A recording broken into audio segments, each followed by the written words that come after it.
father, William Blanchard, for unpaid wages, property damage, and stolen belongings. Court come to order. All rise. Have a seat, everyone. Hello, Judge. Case number 2028, Eliasoff Blanchard versus Blanchard. Thank you, Kevin. Welcome. Eliasoff, Yes, ma'am. that's you. How old are you? 19, almost 20. 19. Yes, ma'am. What do you do? I am a server Since when? as of June of this year. This is your boyfriend, A fiance, yes, please. fiance. And how long has he been your fiance? For over a year. What does he do for a living? He is currently unemployed. When was the last time he had a job? That was about a year ago. What kind of work did he do a year ago? Warehouse work. Is there any reason that he hasn't worked in a year? He has concussions and back injuries. And From what? From car accidents. Does he currently have any lawsuits pending with regard to those accidents? No, ma'am. So the accidents were your fault? No, they were the other people's fault. The other people had no Sorry, ins- the other person didn't have insurance at the time. So later on, he ended up stating that he did have insurance and got out of the ticket. Do you see a doctor regularly? Not anymore, no. I used to, though, until I ran out of my insurance for health insurance. And then the bill just kept stacking up on me. At that time, did you have an attorney? No, Your Honor. Did you ever have an attorney with regard to, did you ever consult an attorney with regard to these accidents? No. No. Okay, fine. Is there any reason why you're not working? Yes, ma'am. I have bad back problems that I've had for quite some time. I have 4 discs out my lower back. I also have knee injuries, shoulder injuries. I was pushing my body more than I should have been. I was over 300 pounds working in a heated environment, working every day. And I dropped all the weight, and then I ended up hurting myself even further from there. And then my doctor told me not to do anything over 20 pounds, so I went against her rules, and I did it anyways, and I kept injuring myself. What kind of work does your father do? He works as a U-Haul business associate and mechanic as well. When did you live with your father? I lived with my father in January, I believe it was 8th January of what year? of 2022, sorry. After you have been disabled all this time because of all the heavy work. Yes. Let me give a general outline of what this case is about. Yes, ma'am. You and your fiance were living where? We were living with my father, No, before you lived with your father. My father. her father. In what state? Wyoming. There come a time when your father either said it's enough or you decided that you were no longer happy in Wyoming? It was a conflict with his girlfriend that came about. Whatever it was, if it was a conflict with his girlfriend, your father told you to skedaddle. Yeah. And you called your father. No, I didn't call my father. Who did? My father called me. You mean just out of the blue? Yeah, he does it at random once in a while. He just called you at about the same time that your fiance's father told you to get out. Yes, is what I believe. Anyways, I've had a few concussions, Your Honor, and I don't remember a lot. Okay, we're going to get there. In any event, you had a discussion with your father that you didn't have a place to live, you didn't have a job, she didn't have a job, you had no money. Her father was kicking you out of the house, and he drove cross country to get you. Yes, ma'am. In what month? It was in January. January of 2022. Yes, ma'am. How many miles did he drive to come and get you? I think 1,000 miles maybe. Each way? Each way, probably about 2,000 total, something like that. Okay, so he drove 2,000 miles to come and get you. Yes, ma'am. And then he brought you back to his house. Yes, ma'am. And you weren't working. Yes, ma'am. And the girlfriend wasn't working. Yes, ma'am. Okay, so if you weren't working, the girlfriend wasn't working, you had no money, so your father was taking care of your expenses. Yes, ma'am. Okay, good. And now you're suing him. And you're suing him for a host of things, which I'm going to give you a relatively short time to tell me about. But one of the things that your girlfriend, fiance says is that your father owes you for wages because you work for him. Yes, ma'am. Doing what? I was doing U-Haul work, basically. What is U-Haul work? Oh, sorry. I'll explain. Sorry, ma'am. Basically, what we do. Not basically. I don't want to hear basically. Sorry, I want to hear what you were doing. I would hook up U-Hauls. I would also clean and inspect all the vehicles. Just a second. Hook up the U-Hauls, Hook up the U-Hauls, clean and inspect them. clean and inspect them. What does it involve in cleaning them? Basically, spraying down. Not all- basically. Sorry, ma'am. Sorry. We spray down all the. Not we, you. Yeah, sorry. I spray down every single surface of the innards of the vehicle, basically the steering wheel, the floor plates, the radio, everything. And when you hook them up, explain how you hook something up. How I have to hook something up is just backing up, lining up with So axle. you have to drive. Yes, ma'am. And you're driving a car and backing up. Yes, ma'am. And So then- you're using a rear view mirror Yes. and yourself. You're looking to see where you're backing up because you have to use both. Yes, ma'am. Okay, and then you hook them up. What else did you do for your father? I also did paperwork for him, doing like inventory stocks and stuff like Okay. that. Terrific. Basically. Not basically, I don't want to hear basically. Basically is a filler Sorry, word. ma'am. What else was I doing? I would sweep, clean up his shop. I would do a lot of things. Okay, for him. all while you were unable to do anything else. Yes, ma'am. I would. Or just a second. What All do you mean? after your back issues, after your concussions, after whatever other injuries that you had from working someplace. By the way, you didn't have a lawsuit pending against anybody, do you? No, No. ma'am. So it's just a question of fetching, other than maybe trying to collect a disability somewhere along the line from the federal government. You were able to hook up U-Hauls, clean them and sanitize them, sweep out the premises, do paperwork, but you can't work. I mean, because part of the lawsuit is about all this work that you did, but all while you're telling me that you're unemployable because of all the injuries that you had. Yes, ma'am. Yeah. Okay, you understand how ridiculous that sounds to me. Yes. I only had one other case in my recent memory that sounded anywhere familiar to this story, and that was a man that was also receiving disability because he had a bad back. He was the plaintiff in a lawsuit suing someone because he had built them an outdoor patio deck alone, and he wasn't paid the $6,000 for it. But he had been collecting disability for a back ailment for 31 years from the federal government. That sound odd to you? Yeah. Well, doesn't it sound odd to you that you're able to put hookups together and sweep and everything else, but you can't say, do you want a hamburger with your fries or fries with a burger? Yes, ma'am. That sounds peculiar to you. Right, so I don't want to hear about work. Okay, that's the first thing. And you lived in your father's house for how long, by the way? I think we only lived there for the first month, and then we ended up getting moved out to a camper for like the last bit of the, I think, 2 months that we were there. I don't know what you're suing for. You want to tell me? I don't want to see any pictures of what? Of the truck?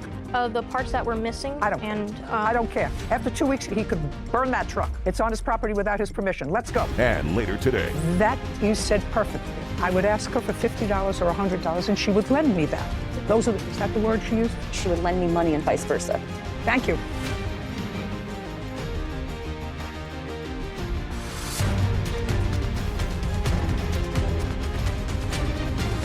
'19-year-old Kaya Eliasov and Brandon Blanchard claim Brandon's father, William Blanchard, owes for unpaid wages and stolen property.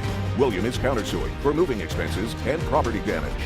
Now, I'm not entertaining your wages because you can't work. That's what he just swore to. He can't work. That's why he's unemployed. He has 4 disc problems. I think he said 4. Whatever. He can't work. Forget him now. I want you to tell me what you're suing this man who drove 2,000 miles to rescue you after your father threw you out. I want you to tell me what you think he owes you for. For the stolen property of my vehicle. What stolen property of your vehicle? He stole my toolbox with the key with it and also parts that went to my vehicle. Did you take her toolbox? No, ma'am, I did not. Next. What's next? Whenever I confronted him about it, About what? about the toolbox when we went to go get my truck, then he would say what he just said, that he never took it. But when I asked him where did the key go for it, he denied he would just ignore that fact. Well, it's not a fact. It's not a fact. You can just prove that he took your property. You said he just said to you, I don't have your toolbox. But my vehicle was on his property in his possession. Okay. And that's what you have. Your vehicle, while you were living there, was on his property, and therefore he's responsible for the toolbox. Yes, sir. When he kicked us out and then told us to come back for the truck, he was going to give us 2 weeks to have it towed. Because the truck wasn't working, but he let the truck stay on his property for 2 weeks. Yes. What else are you suing him for? Just for the repairs on the vehicle. On what vehicle? On my truck, that whenever I went to go get the truck off his property after that 2 weeks, that's when the toolbox was missing, and I also looked under the hood and there was wires hanging out, and those wires, I do have pictures. So just a second. Let me ask you this question. You said he gave you 2 weeks to come and get your truck off his property. The truck was inoperable when you left it on his property. Wasn't running. No, ma'am. That's right. You did not come to get it off his property in 2 weeks. You came after the 2 weeks. Yes, ma'am. How much after the 2 weeks? I think just like a couple days after. We came back on April 23rd and we left the property April 6th. So it was after the 2 weeks. Yes, ma'am. Anything else? Yes, Your Honor. Well, let's get there fast because I'm quickly losing patience with 2 ingrates. Here's the pictures. I don't want to see any pictures of what? Of the truck? The parts that were missing. I don't care. I don't care. After 2 weeks, he could burn that truck. It's on his property without his permission. Let's go. Move on. Your father came 2,000 miles to get you. He fed you for a month. He kept a roof over your head for a month. In return, you're suing him for nonsense. Let us move on. Yes, Your Honor. Anything else? No, Your Honor. Very good. Okay. Now, Mr. Blanchard, Yes, ma'am. you have a countersuit that actually you wouldn't have brought now because you didn't have an agreement with your son and his fiancée when you went to get him. How many children do you have? 8 altogether. Prior to going to get him cross country, when had you seen him? Been several years. Tell me about the conversation when he contacted you. He said, Dad, I have no place to go. We can try to stay with her grandmother. I offered, said, I'll come get you if you have no place to go. And then? Within a week, I dropped everything to go get him. Now, when your son and his fiancée came to you, sir, did you put him to work in your business? Yes, ma'am. And how long was he in your business? Altogether, maybe less than 90 days. Did he work in your business after they moved out of your house? He says they only lived in your house for 30 days. They were in the house 45 days, and then they were left another 45 days inside of a camper. Can you tell me why they moved into a camper? There was a chance of my daughter coming home, and they were living in her room at the time. And so I wanted to make sure they still had something, so I put them into a camper. Camper on your property? Yes, Your Honor. What kind of camper? small camper. It So has they an used outlet. the inside of the house to shower and Yes, Your Honor. stuff, but they slept in the camper? Yes, Your Honor. All true? Yes, sir. Yes, ma'am. And he paid for the camper, he paid for the electricity, water, etc. when you were in that. She wasn't working. Did he also pay for the food? Did you eat in the house or did you eat in the camper? No, ma'am. We were getting food stamps, so we paid for our own food, and we also helped them with their food as well. Why were you getting food stamps? For the short amount of time, because he recommended to get on food stamps. Had you been on food stamps when you lived in Wyoming? No, ma'am. Okay, how did you support yourself there? I was working at the time. And what about him? Driving company, basically, we go around, pick up food from places and. So you were able to drive Yes. For only a little bit. with all those injuries. Amazing. Okay, I would like you to testify, sir, now to the conversation that you had with your son with regard to compensation for coming to pick him up in Wyoming. Be very careful what you say to me. I told my son before I picked him up, I said, you need to pay me back for this trip. Did you tell him what for the trip? I mean, Yes, your for all time? expenses.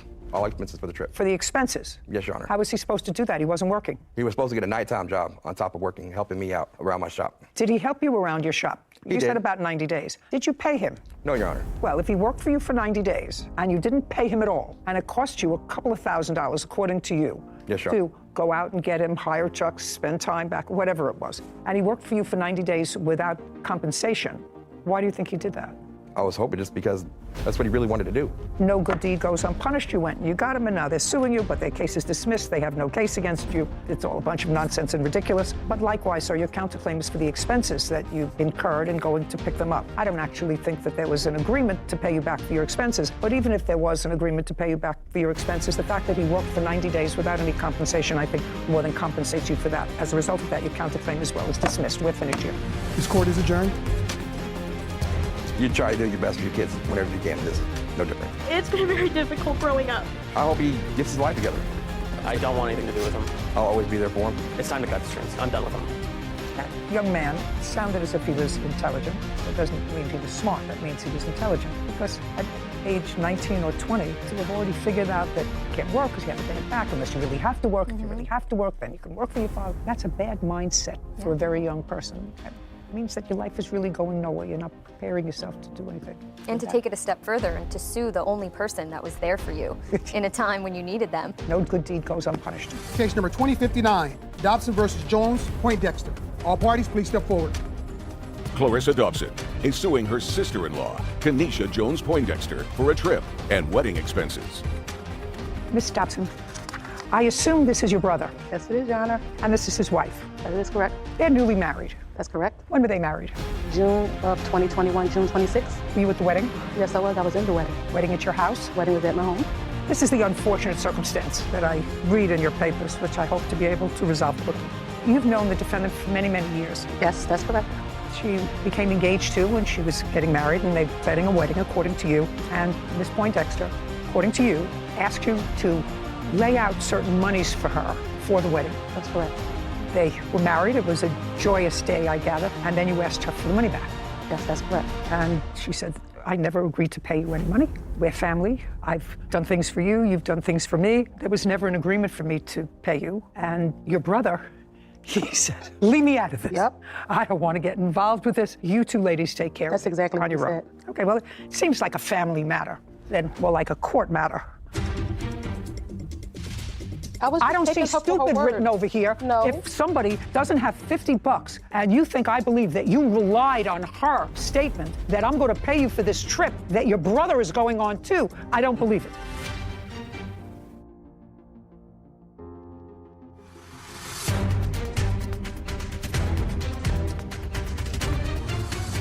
Clarissa Dobson claims her sister-in-law, Kenesha Jones Poindexter, is responsible for trip costs and wedding expenses.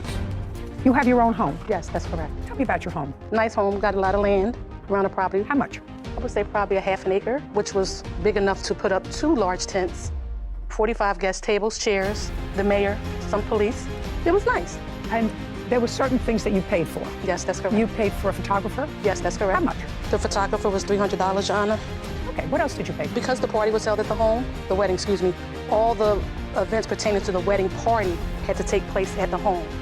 So like we had our bridal shower meetings, because also Miss... Oh, you mean the meetings to plan the wedding? Right, to plan the wedding. I'm not interested in Not that. interested in that? I'm not interested in that. Yeah, so far we have $300 for a photographer that you say you laid out. Did she lay out that money? Yeah. Okay, what else? Her rides back and forth. I'm not interested in her rides back. Well, how was she going to get this? She's in Philadelphia. I'm in New Jersey. $300 for a photographer. What else? And just money she asked to borrow for the most part throughout the wedding. Just a second. So we have... How much and when? So far, $300 for a photographer. So on January 20th, Your Honor, we have $150. For what? She didn't say what it was for. It was for the wedding, though, because I have it here. Everything wedding is here. Well, did she ask you for this $150 on the phone, in person? She asked for it like over the phone, but then I sent the money too. So anything that I sent to her, I always sent to her through Cash App because she's in Philadelphia, no car. Okay, then let me ask Ms. Poindexter. Ms. Poindexter, there would be no other reason for Miss Dobson to send money to you through a Cash App during the wedding period other than for the wedding. Would that be accurate? Not in January, Your Honor. We didn't start planning our wedding until 90 days before June. So anything that happened in January had nothing to do with my wedding. Okay. Do you have Cash App statements before January? I have nothing before January. She has nothing before. I have everything Only from after. January on. Only after. So that would be for the wedding. We didn't start planning our wedding until about March. We got married in June. So what would she be sending you money for? It has been times, it has been times when I'll ask her for, let me get $50 or, it has been times if I didn't have it or I might need a car fare or something, and she would do that. She would lend me money and vice versa. No, I'm not talking about vice versa. I don't have the counterclaims. That you said perfectly. I would ask her for $50 or $100 and she would lend me that. Is that the word she used? Let's make sure I heard that right. She says, it has been times when I'll ask her for, let me get $50, or there has been times. And you asked her why. She said if I didn't have it or I need a car fare or something, and she would do that. She would lend me money and vice versa. Thank you. Lend me money. So, okay, now we're going to get to Miss Dobson. How much money did you send her via Cash App? Because she's already just acknowledged that those were loans. So 150, 100. Let me have the dates. Oh, okay. Okay, let's go back. 150 on what date? January 20th. Okay, 100 on what date? February 11th. Next. March 8th, $50. Okay. April 4th, $100. May 11th, $20. May 17th, $25. May 22nd, $205. 15 on May 25th. May 28th, $45. June 3rd, $15. And I had a February 28th in here for $50. That was the first one, I'm sorry. Yeah, I had February 11th only, so you have another. Right, a February 28th for $50. And I see all of those. Yes, ma'am.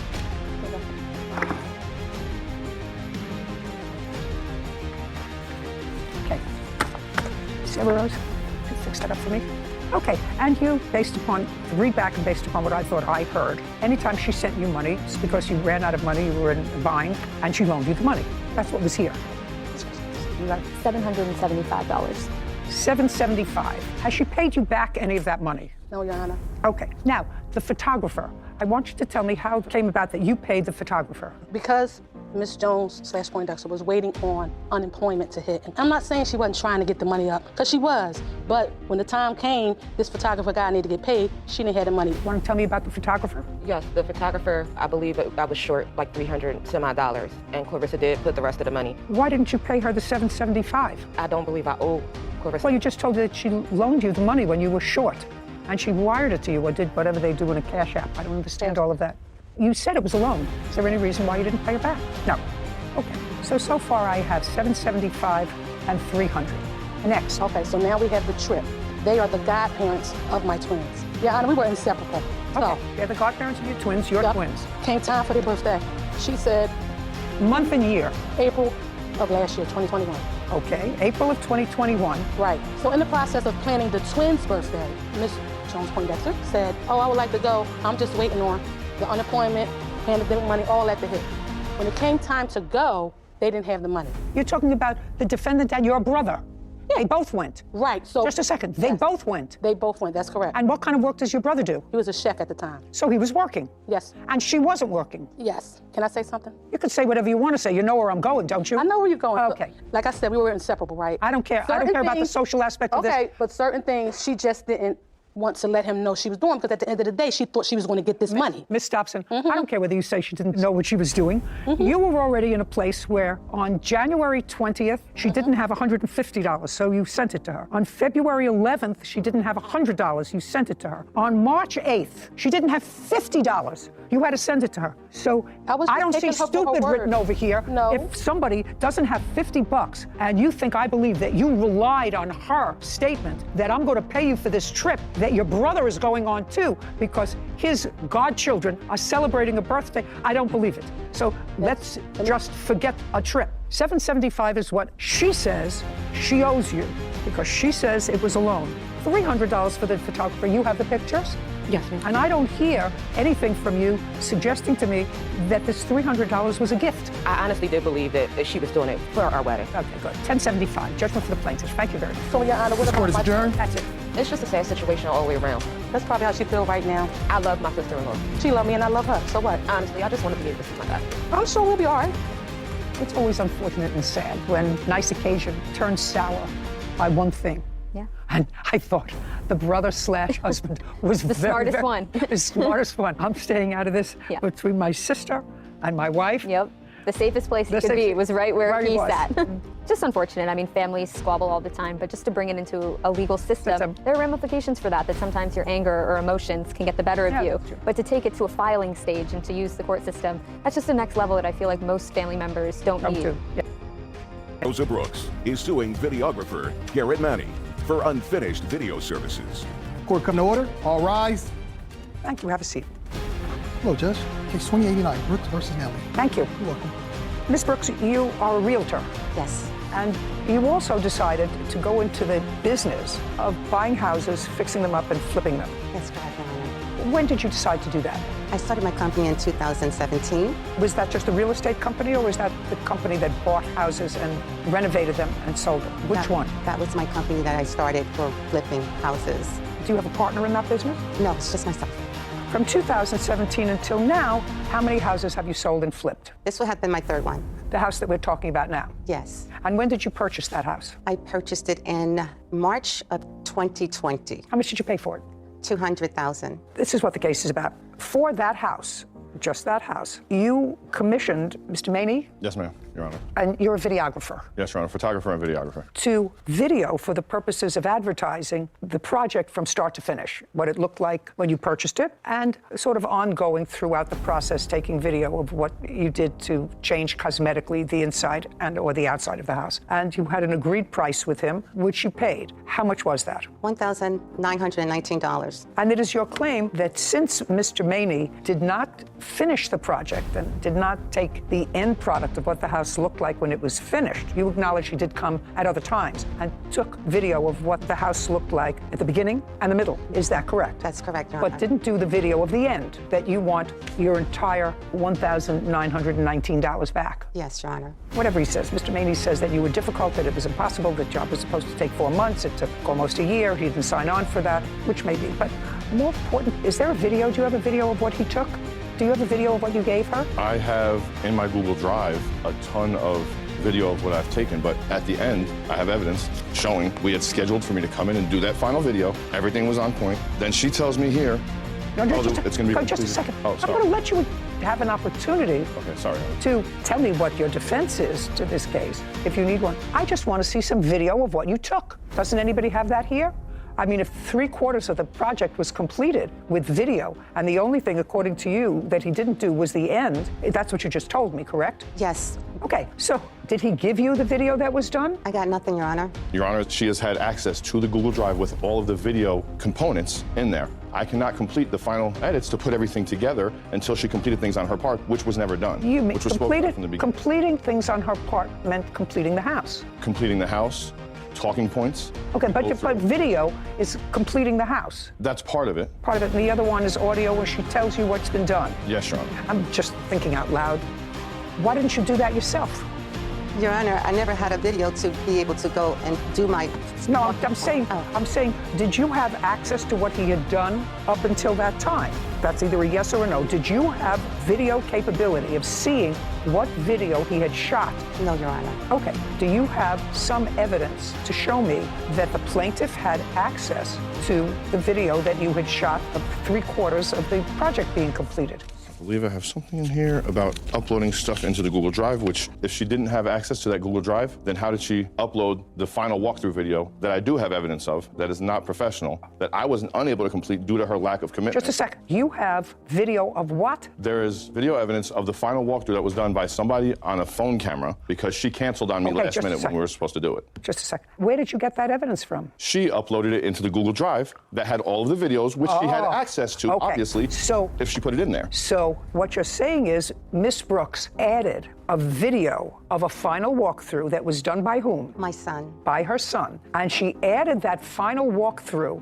to the Google Drive, and therefore you were able to get it. And she tacked that on to the work that you did complete. Is that what you're telling me? All of the rest of the videos are in the same Google Where Drive. it's in the same Yes. Google Drive. Which she had access I to got the it. entire. Now I'd like to see the video. Which is not professional quality.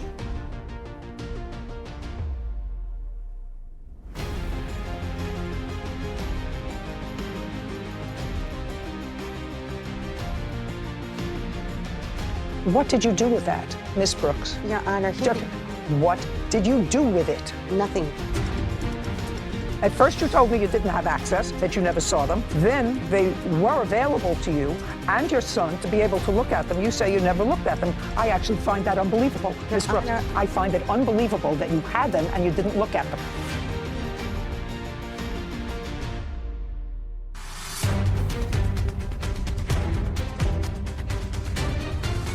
Rosa Brooks claims videographer Garrett Manny did not finish her home renovation video. You didn't send it to him. There's no question you didn't send it to him. He requested. You did not send it to him. No, I didn't. No, my son sent it to him. How do I know that? He requested it from my son because he asked me to, but I did not know how to forward it to him on the format that he was requiring. I also have tried to meet with Mr. Manny to have him upload or transfer all of the video that I videotaped of when he couldn't make it to his office so that he can upload it onto his computer so he can edit it. He never gave me an edited copy of Just a second. Ms. Brooks, is what you're telling me you have never seen any video of the 3/4 of the job that you acknowledge that he did? Are you telling me you've never seen any of those videos? Never seen any of those videos, Your Honor, only when he was recording it at the property. Mr. Maney, you wanted to show me something. Yes, Your Honor. Well, there's At the beginning, when we started. a few things here. First of all, you have on your Google Drive Yes, Your Honor. all of the video that you took. Yes, Your Honor. And you currently have it. Yes, Your Honor. Is there any way that I can see any of it? Absolutely. I also have another video that shows real estate videography work that I've done for other clients. I'm not interested. Okay. I'm not interested in that. You should also be able to see on the Google Drive who has access to it. Oh. I removed the access when this case came up because I didn't want, at this point, I don't trust the plaintiff. So I removed her access so that she couldn't go and delete the videos and try to claim that she never had access. To them. Got it. Let me see. Give the phone to Sarah, please, Kevin. There it is, flip videos. That's all the different files with all of the different videos. And there may be something that you can push in there to see when people had access at one point, because I had access for herself as well as her son. And she has prior uploaded videos into there herself. There's more than 30 videos in here, and those are just I files. see the two little people on Google Drive, which usually indicates that it's shared with more than one person. Is it currently shared with anybody other than the defendant? He said he took her off the shared access. Rosa Brooks does have access to all of the video. She does. Your Honor, can I explain why he set up that folder? Because I also took video myself to upload onto that. He showed me how to do that. He told me that you also did, but he said that this file also includes the video footage that he took. Yes, but it was never edited, so I can do voiceovers. Just a second. I asked you a specific question, Ms. Brooks. I said, did you ever see any of the video that he took? Your answer was no. No. Correct? Correct. Well, the fact that you didn't look at it, I don't believe. I find no validity to why, if you had it and you were coming to court today and you were dissatisfied, why you wouldn't look at it.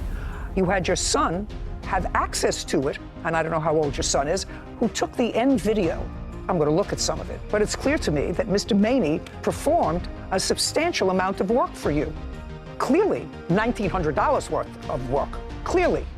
So what happened at the end that caused you to have your son do an end look at what the place looked like? I don't know why, but Mr. Maney said that he has an email from you that I'm going to look at now. That would sort of be dispositive of what happened at the end run of this case. Well, Sarah, could you give me just one look at his? So he has all of these different files for different sections of the home, driveway, fireplace, and if you click on them, these are all of the videos taken for flooring. If you click on this, it's a video of them doing flooring, and you can see who has access to the clips, her son, Jeffrey and Rosa. And the owner is the defendant. Okay. Okay, got it. And there's probably over 50 videos in the file. So that you and your son had access to these videos over an extended period of time. The fact that you didn't look at it, that's not my problem. Your Honor, my son did that video late at the end, towards the end of What I'm telling you is you had access to these videos. Well, at first you told me you didn't have access, that you never saw them. Then they were available to you and your son to be able to look at them. You say you never looked at them. I actually find that unbelievable, Ms. Brooks. Honor, I find it unbelievable that you had them and you didn't look at them. I didn't feel it was a need to look at them, Your Honor. I was anticipating going up to Mr. Manny's office, so once he edited, I could do the voiceovers on them. Okay. There was no real Ms. Brooks, purpose. I don't believe that you didn't look at them, madam. This was a $200,000 investment that you made, and this was a project. The first time that your business had done it, I don't believe that you didn't look at them. How much did you sell the house? That folder for me to How much did you put my videos into. How much did you? You're trying to talk over me. That's Your not Honor, happening. I'm not. You sold the house in what month and year? The house sold closed on January 2022. And what did you sell it for? $555,000. So you made $350,000. No, Your Honor, $270,000 went into the house renovation. Just a second. You sold it for $350,000 more than you paid for it. Your Honor, I use hard money, and there's lots of. Just a second. I know you're arguing with me. You bought it for $200,000. You sold it for $550,000. Yes. My math is not great, but that's a difference of $350,000. That's all I said to you. I said you bought it for $200,000. You sold it, and the difference between the purchase price and the sale price was $350,000. Yes, that's correct, Okay. Your Honor. So even if you made in those few short months $150,000, you didn't do the physical labor on the house. You had workmen do the physical labor on I the did house. some of it, Your Honor. Well, you made a handsome profit. I want you to tell me what you think his work is worth.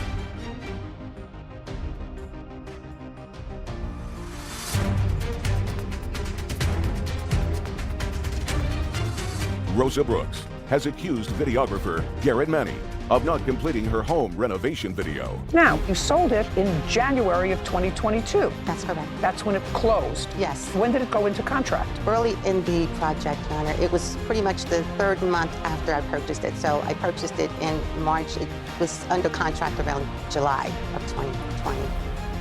Well, there was a lot of back and forth and a little bit of cancellation on your part back in December. You needed a little wiggle room. Looks like Monday would be a better day. First it was Friday. So there was lots of back and forth on the in-game video. Yes, Your Honor. And He also what? He also canceled as well. He has. Well, that's all right, but Yeah, back and forth. We both had cancellations, and I understand that, but this was for the final piece, which is what you're complaining about. The final piece. Your Honor, he was not responding to me at some point when I tried to contact him to get the opportunity to go to his office to give him the rest of the footage that he needed, that he requested, that he was difficult about because I wasn't able to forward it to him in the format that he needed it for. I offered to come up to his office so that he can, transfer it from my phone. I'm going to ask you a question, Ms. Brooks. I just want to see what I'm dealing with. Yes. How many files of video did he have? Oh, I can't tell. You told me 30? There's at least 30. I had tons of video myself in there that I uploaded that he taught me how to put into the folders. A lot of those videos are my videos that he didn't take. I don't care. It was on the same thing that you could have looked at and told me that you didn't, which I don't believe. So I want you to understand that. He was involved. There are 30 files. I want you to tell me, how much do you think that on a time basis, Mr. Maney is entitled to? You paid him $1,919. He did. Clearly, countless of hours of videoing your project. At the end, it turned south, and the videos were available to you. I want you to give me a figure of what you think is fair. Fair. I don't have a figure that I think is fair because, first of all, he spent 10 minutes on each visit, first of all, to do his filming. Where does he live? Second, he lives like the next town over from me. Just a second, so he has to get there. Yeah. I want you to think, Ms. Brooks, I want you to think of what you personally did to make a profit of $350,000. No, I didn't profit that amount. I'm telling you, that's the difference. You may have spent money in renovating the property, but that's the difference between what you purchased it for and what you sold it for, $350,000. So the sweat of your brow, your work ethic is worth something. So even if you made in those few short months $150,000, you didn't do the physical labor on the house. You had workmen do the physical labor on the house. I did some of it, Your Honor. Well, maybe, but you made a handsome profit. I want you to tell me what you think Mr. Maney's work was worth to you, because I'm telling you right now, I am viewing this case as if you and your son had access to 3/4 of the finished product. So I want you to tell me what you think his work is worth. Rhonda, it's worthless to me that I didn't get the video. Okay. I had a website that I needed the video for once the job was completed. Well, that's unfortunate. You should have had your son do it. Since you can't give me a figure, I'm dismissing your case. We're done. Thank you. Court is adjourned. First of all, I paid him for something that I never got anything for. They had access to the files the whole time. And as far as him saying he uploaded some videos, The only reason I wasn't able to get the final video yes, they were uploaded, but I never got a chance to really review them. is because she canceled on me like 12 hours before we were supposed to do it. I was not anticipating on reviewing anything that was not edited. It was her lack of put together a commitment. Not to pay for anything up front until the project is finished. You just can't make everybody happy, but Don't trust anybody. this is the only client I've ever had that was not happy. That says something. I love Google Drive. They leave a record. You can see who started the file, who shared the file, who has access to it, who had revoke access. So I could see as soon as I logged in, he was very organized. He had different areas of the house labeled, individual videos of flooring progress, all of those were owned by him, shared with the plaintiff to be able to view them. So I don't understand why people lie about things that are so easily to be fact-checked. And did it make sense to you that if you had this project going and it was the first time that you were memorializing one of your flipped houses, although she had two before, that it was something that she was interested in? I know for myself on Google Drive, you get emails when things get uploaded. I would have been checking the second that the video got It doesn't make sense uploaded. that she didn't look at it. No, not at all. There were some videos that she potentially did add to the Google Drive, so I did see some of those. Well, that's so interesting, because in order to be able to do that, you have have to to have know access. that. Right. Didn't make sense.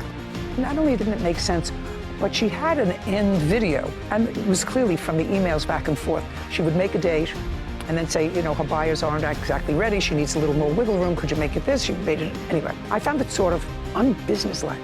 Did not say somebody did work, clearly spent hours videotaping for her. So if you didn't get your final video, but 3/4 of it was finished and could easily be edited by anybody, to find the work he did worthless. I feel like it was a little bit of buyer's remorse for the video because she was intending to use this video to maybe attempt to sell it. And I presume it was to try and sell the home or her business as a flipper. Her business But as a flipper. I feel like she found the buyer for the house and said, man, the video's not really worth anything to me anymore, and just didn't want to pay him. She had paid him, she wanted it back. Yeah. It was great.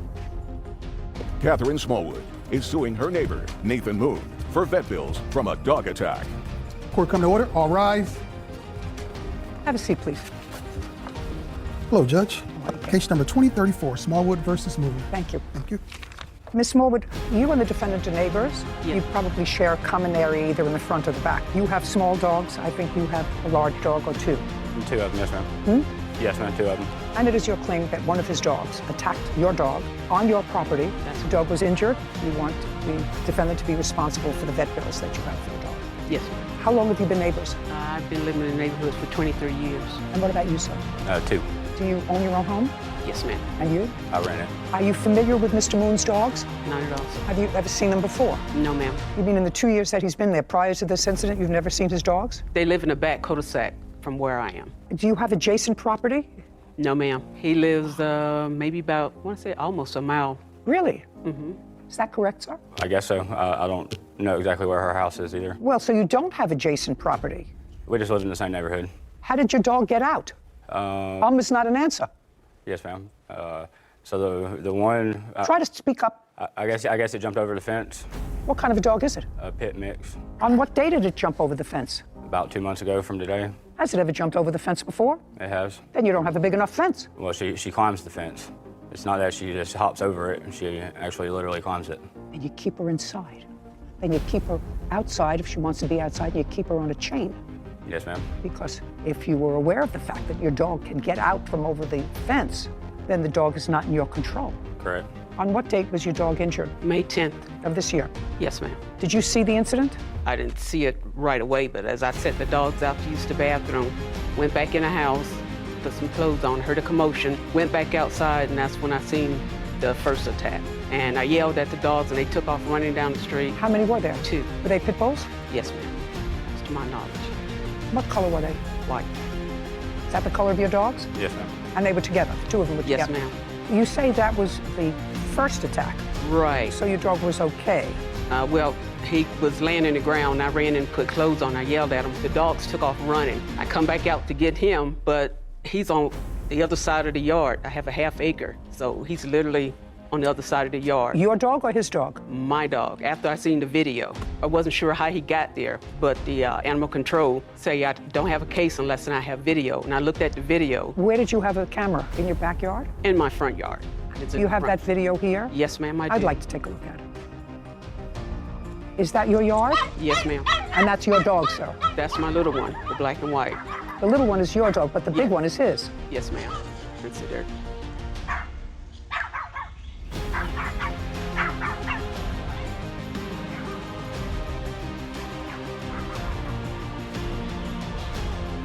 Understand what the problem is? Yes, ma'am. So why don't you, Mr. Moon, tell me what the problem is? So I think she was there to prevent it, for one. So there's other videos too, but she came out, she shushed my dogs away, they ran off, and then she went back inside, left her dogs outside with no leash or fenced in. That's in her property. I went back. How do I know That's her property. How do I know that's her? There's no property lines or nothing? No, that's her property. Okay, well. That's her property. You live half a mile away. Her dog could have ran out of her yard. He was like halfway out in the yard or field or whatever that was. You know, I mean, her dog came out barking at my dogs. And if he really would have wanted to hurt the dog, then he could have killed the dog if he wanted to. I feel like he was more Just a second, more playing. Just a second, that's an interesting statement. He could have killed her dog if he wanted to.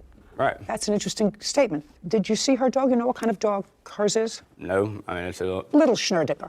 Right. Right? Little one, maybe 5 pounds, maybe 6. 3. 3 pounds. Okay.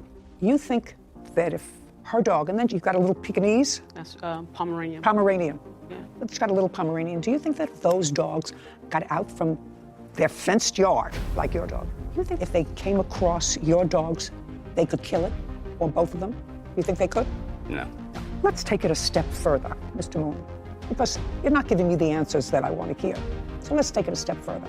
Do you think that if Miss Smallwood's 2 little dogs got out, like your dogs got out, and they came across a toddler playing in their backyard, do you think her 2 little dogs could kill the toddler? Probably not. Could yours? Probably so. Probably so. So do you think that you have a greater or a lesser responsibility as the owner of dogs that are capable of killing a human being? You think that you owe a lesser or a greater responsibility to society as a whole to make sure that those dogs are within your control all the time? You want to be a fool and own dogs that are capable of killing, you have to be responsible. Just as if you had a wild tiger, you wouldn't leave it out in the backyard in a fence that it could climb. And later today. Is that what they call it, installation? Yes, ma'am. They usually refer to furniture as installation. I never knew that they referred to a wig as installation.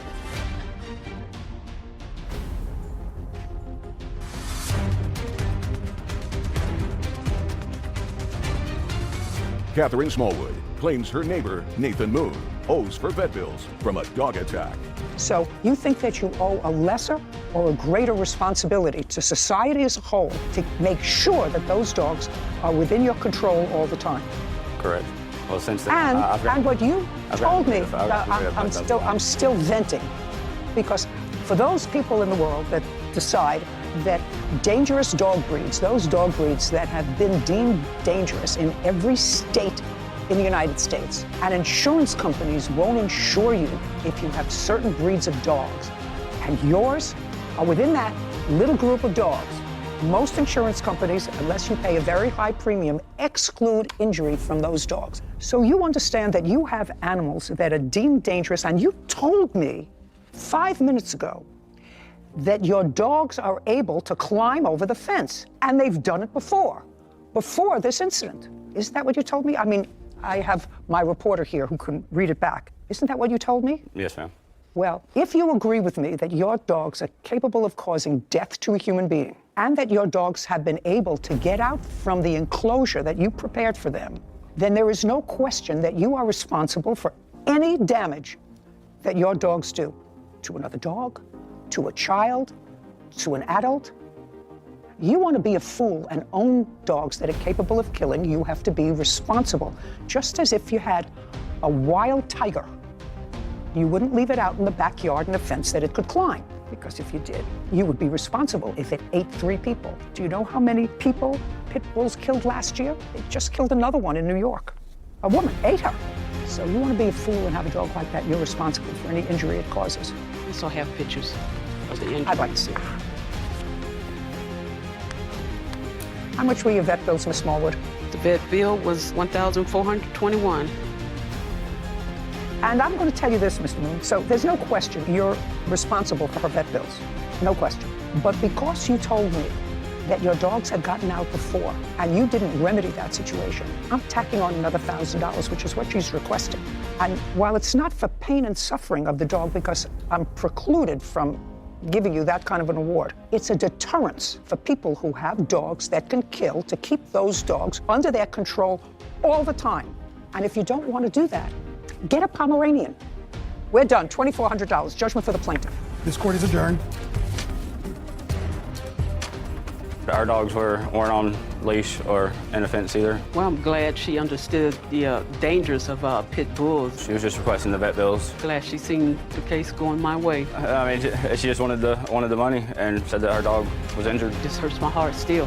I wish I could have had more control over my dogs. To see him, slung around like a rag. Man, sorry. Contain your animals. Yeah, one thing you picked up on but didn't quite name it was that when he knew his dog was capable of climbing over his own fence that he had enclosed the dogs in, he was on notice from that point forward that his dogs were capable of getting out of the yard. He knew that they had potential to be dangerous dogs, and he chose not to do anything about it. And you can't claim anything was an accident after the point where you were put on notice. So I agreed completely with your judgment. A, I'm glad you agree with me, and B, I'm glad that the money was well spent on your education. Case number 2038, Stewart versus Thomas. All parties, please step forward. Precious Stewart is suing hairstylist Karani Thomas for damages from a wig installation. Ms. Stewart, you're complaining that the defendant who tried to restyle or reinstall a wig that you had recently purchased did a terrible job. And in addition to doing a terrible job, she tried to fix it, and then she didn't return it to you. Exactly. So you want the cost of the wig. And the install. And what? And the install. And the $200 that yes, you ma'am. charge you for the installation of the wig. Is that what they call it, installation? Yes, ma'am. Usually refer to furniture as an installation. I never knew that they referred to a wig as installation. Okay, you purchased this wig when? I purchased the wig on February 12th. Of what year? 2022. Can I see the receipt? Yes, ma'am.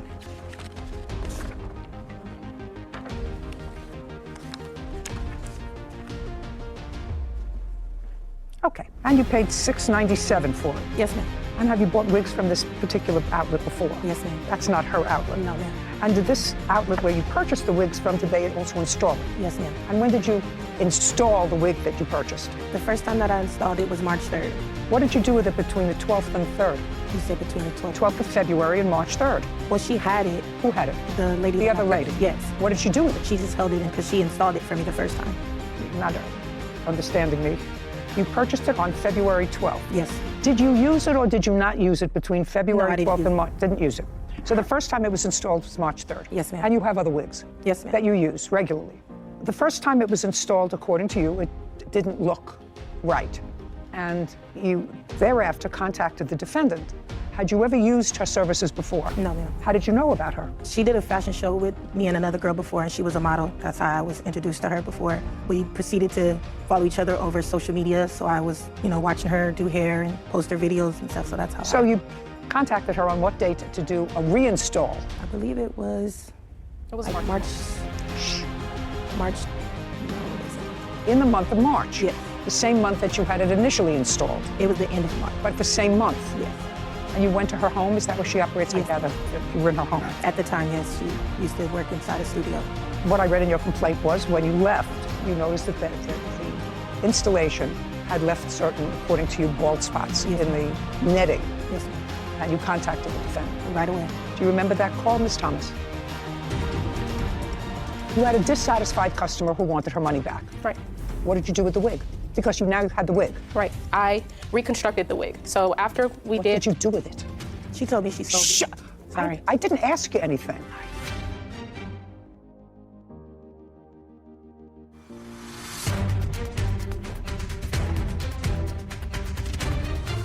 Precious Stewart claims hairstylist Karani Thomas did not properly install her wig and never returned it. Okay. Do you remember that call, Ms. Thomas? Yes, I do. Tell me what she said to you when she called. She said that specifically there were spots or gaps that she needed to be fixed. So I told her that she can come back the next day and we would fix whatever spots because she didn't send me a picture. So I just told her, go ahead, come back the next day. But she did, in fact, pay you the $200 for installing the wig. Her coming back the next day wasn't an extra charge. Did she come back the next day? No. Do you know why? She did not come back at the time that she was supposed to because she said that her carpets were getting clean and she forgot. I also have proof of that and messages. I'd like to see it.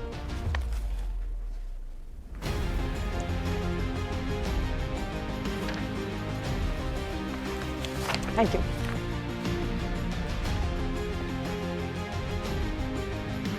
Okay, so it looks as if the day that you had set to go there, you kept stalling it because you had workmen in your house. Yeah, Is that right? Yeah, that's a yes. I had a maintenance man. Yeah, that's yes. You had workmen in the house. She said, come. You had workmen in the house. And then you asked to come when her baby was sleeping, and she said, don't come when my baby is sleeping because the dogs will bark and wake up the baby. That's the only page that I have here. Yes, when did she come back? Afterward, that same night, I have another paper. She didn't come back, and then she sent me this text message letting me know that she got in contact with another hairstylist that's apparently a friend of hers, saying that... No, I can read. Oh, okay.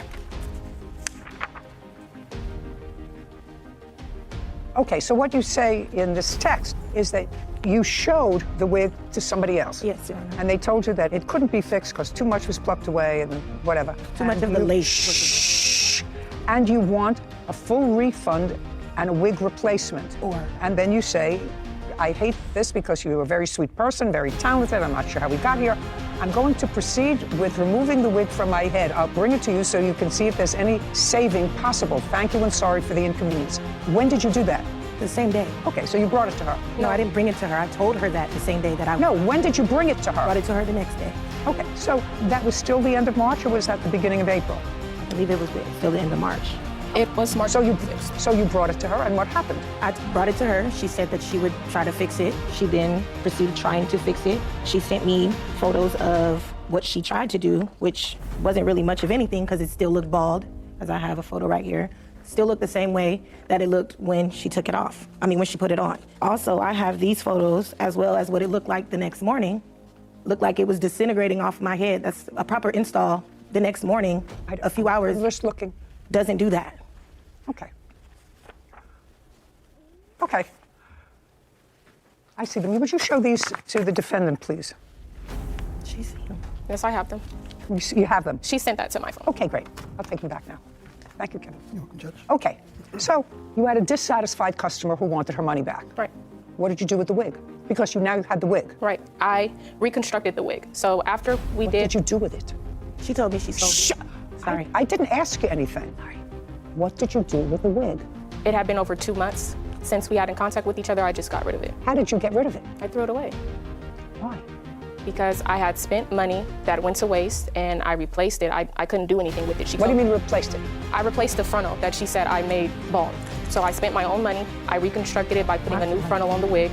I have messages of her agreeing, saying that the new work looked good and she would not come pick the wig up because I wouldn't do another install on her head. May I see those? I assume those text messages go into April and May. Yes. Okay, and so we're not that far away. And I would assume that the wig doesn't take up that much room in your house. Well, she didn't come back until June. It doesn't matter. With the police. What does that matter? She said that she didn't want it anymore. Good morning, Boo. I'll be home tomorrow. Okay, I'll get back to you, take pictures of well. Okay.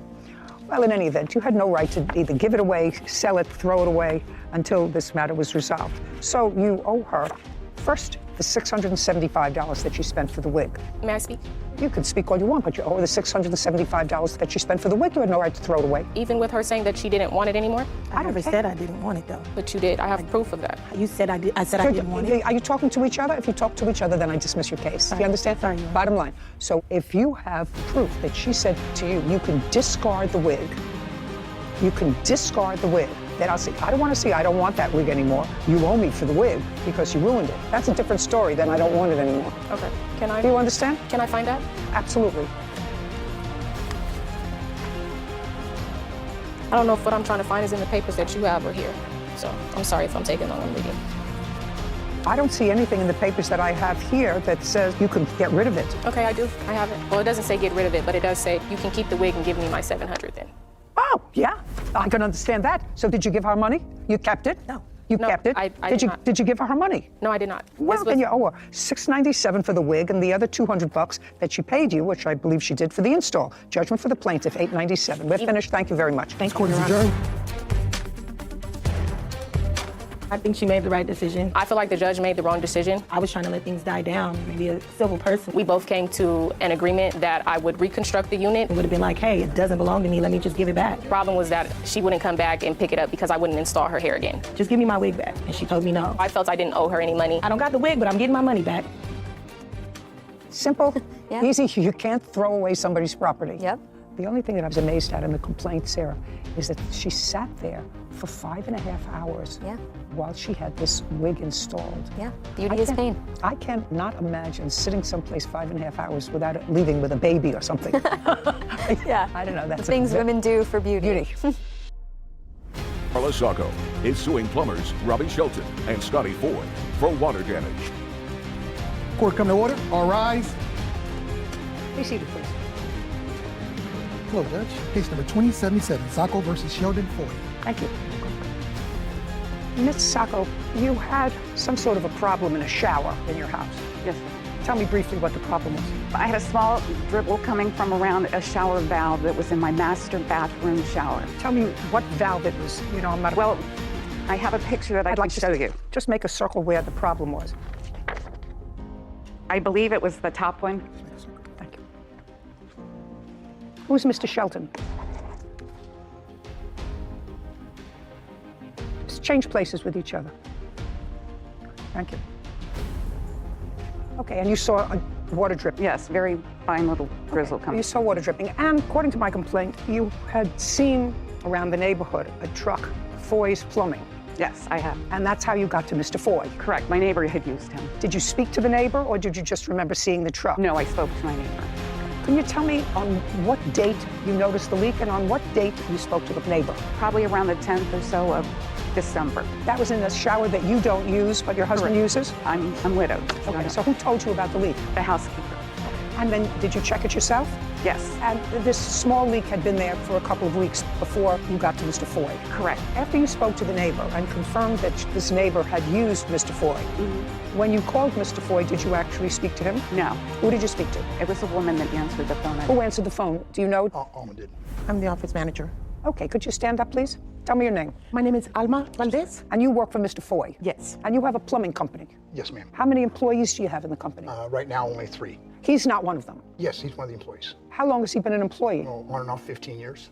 What does that mean, on and off? Well, a couple of times he went to work for another plumbing company and then came back. Was he an employee of your company, pay careful attention, in December of 2021? Yes, he was. Okay. And paid on the books? Yes. Is he still an employee? Yes, he is. Do you recall receiving the call in December from Ms. Sacco? Yes, I got a call from her on, I believe it was December 28th, saying that she had a leak, and so we set up an appointment for the next Do you day. remember the conversation you had with her? Did she tell you she had been recommended by a neighbor? You know, I don't recall. We did set up the appointment for the following day. That would be December 29th? Yes. Have a seat. Thank you.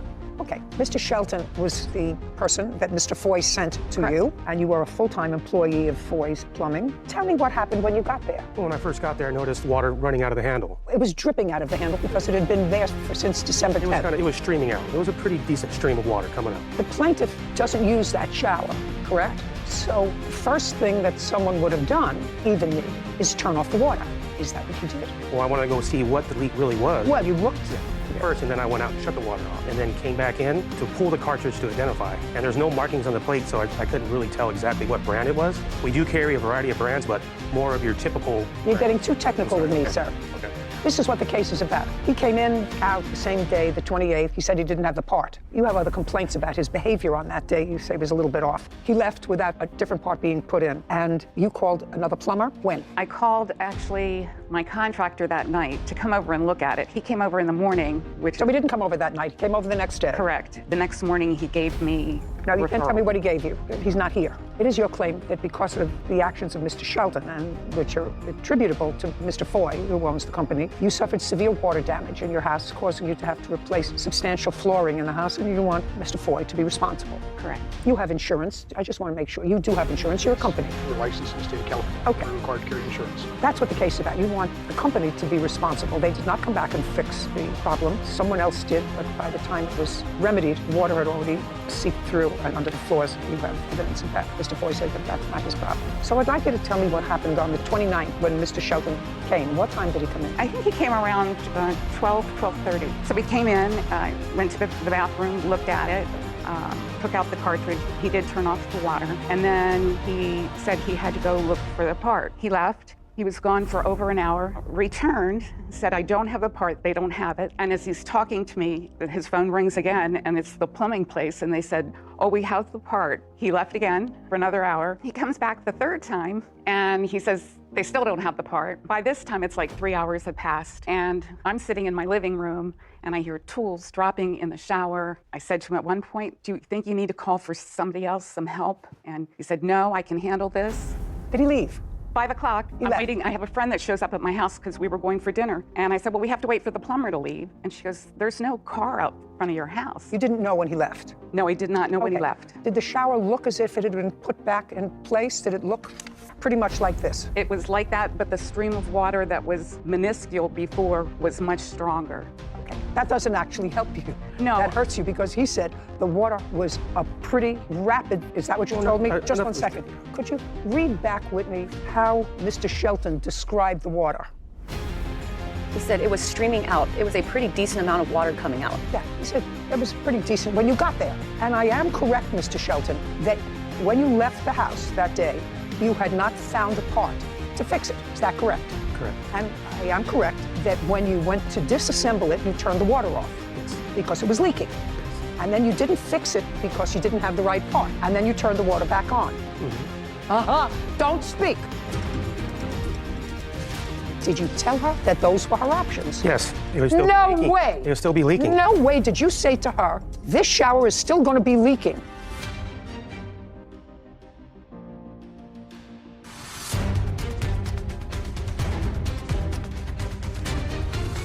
Carla Sacco claims plumbers Robbie Shelton and Scotty Foy owe for damage from a water leak. Now, when you left on the 29th without having put in an appropriate part because you couldn't find it, this leak which caused you to turn off the water because it was a pretty significant leak, you turned the water back on. The reason why I turned the water off, because you have to take the cartridge out. If I left the water on, it took the cartridge out. Listen, Mr. Shelton. I know. Mr. Shelton, you're not being a two-process thinker, sir. Let me explain something to you. I came to California from Connecticut to the place where we live in California. I walked into the master bath, to the toilet, et voila, I see a puddle of water around the toilet. I say to myself, self, you went to law school, you don't know what this is. But it's not a leak that's coming from the back, it's a leak that looks like it's coming from the bottom. So I called engineering. Fortunately, I live in a place where somebody will come up. They came up right away. The first thing they did was turn off the water. Smart, just like you did. Then they opened up the problem, looked at the problem and said, we need a part. Unfortunately, those are not the same parts that we keep in the hotel. We'll have to order it. Turned off the water. Use a different bathroom for the 2-3 days it needs to get the part. You weren't there. So just pay attention to me, Mr. Foy. You weren't there. I'm just letting you know what common sense is living on the planet for a long time. If you have a leak that's caused by a faulty part and you don't fix the part because you don't have the part, you turn the water off. I'd point something out. He had to turn off the water to the whole house because there is no shut-off to the shower. Just a second. He had turned the water off to the whole house, and he put this cartridge back before he turned the water on. What difference does it make if he put the cartridge back? He has taken the cartridge apart in order to see what it was. He took it out of the wall. He took it out of the wall, but it does not take it Mr. apart. Shelton, if your employee, and if what you're saying is accurate, which I don't actually think is accurate because every room in a house usually has a turnoff valve, especially in the bathroom, so you don't have to turn off all the water to the kitchen and to other bathrooms perhaps. If there's a problem in the shower, there's a master lever for the whole house, and then there are smaller levers for each. For everything except the shower, ma'am. What do you mean for everything except the shower? The shower does not have an individual shut-off. You do indeed have to shut off the water to the house. The vanities, the toilets all have individual angle stops, but the shower does not. Were you ever at the house? No, ma'am. No, you were never at the house? No, ma'am. How many square feet is your house? It's 2,500. It's a substantial house. So you're telling me in a 2,500 square foot house, if you have a leak in the shower, you have to turn off all the water if you want to turn off the shower water? Yes, ma'am. That's absolutely correct. That's absolutely correct. Having not been there. Yes, ma'am. I build houses. No. I don't care what you build. You weren't in that house. This has no shut-off, ma'am, other than the whole house. You have to shut the water to the house off to shut that off. So now here's my question. Did you tell the plaintiff that she had two options, either to shut the water off in the whole house until you could get a part because there was still a leak, or you could leave it on, but you have to watch it because according to you, the water was substantial that was coming out. She said it was a trickle. You said, oh, no. It was a steady stream of water.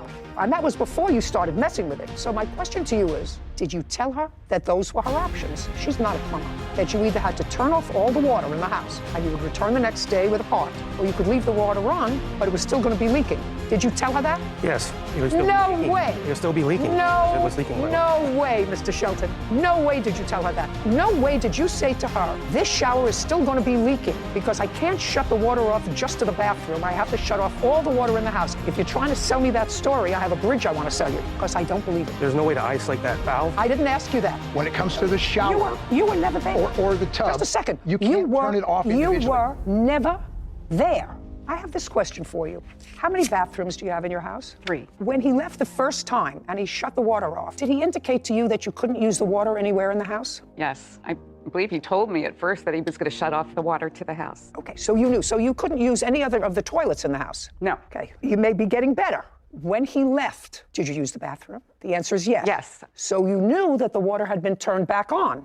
Oh, absolutely. In the house. Just a minute. So you knew the water had been turned back on in the house, even though he didn't tell you I'm turning it back on, you knew. And you knew that he hadn't fixed the problem. Correct. So you knew that you better watch this, which is why you called your contractor to come and look at it. Correct. You're getting better, Mr. Foy. You're coming into a better place, you see? Things work themselves out. Now you know that the water is still dripping. You know that there's still a leak.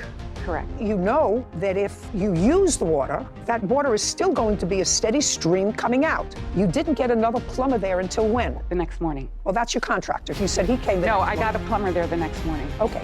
And they came, and did they fix the valve? They had to open the wall to cap off the hot and cold water. So it was a big job. It was huge. I neglected to say it in the beginning, but when he took the shower valve off, he looked in the wall and he said, it's dry in there, you're lucky. So that next morning when I walked into the master bedroom and I was walking in wet, I did call the skyway. Now tell me where you felt it when you walked into the master bedroom. Do you have wood floors there or carpet? It's all wood. And it was right as I got to where the bathroom and the master bedroom meet. There's no door. So it was outside that it was wet? I thought my dog had an accident on the floor. And prior to the 29th, it's not getting to look good for you again. Prior to the time, Mr. Shelton. May I clarify? The room that she's talking about, the shower's here. Robbie's working in the shower where it's all tile. You weren't there. And we never went into her bedroom. Yes, you did. You have to. You can't tell me that because you weren't there. Is the bathroom adjacent to the bedroom?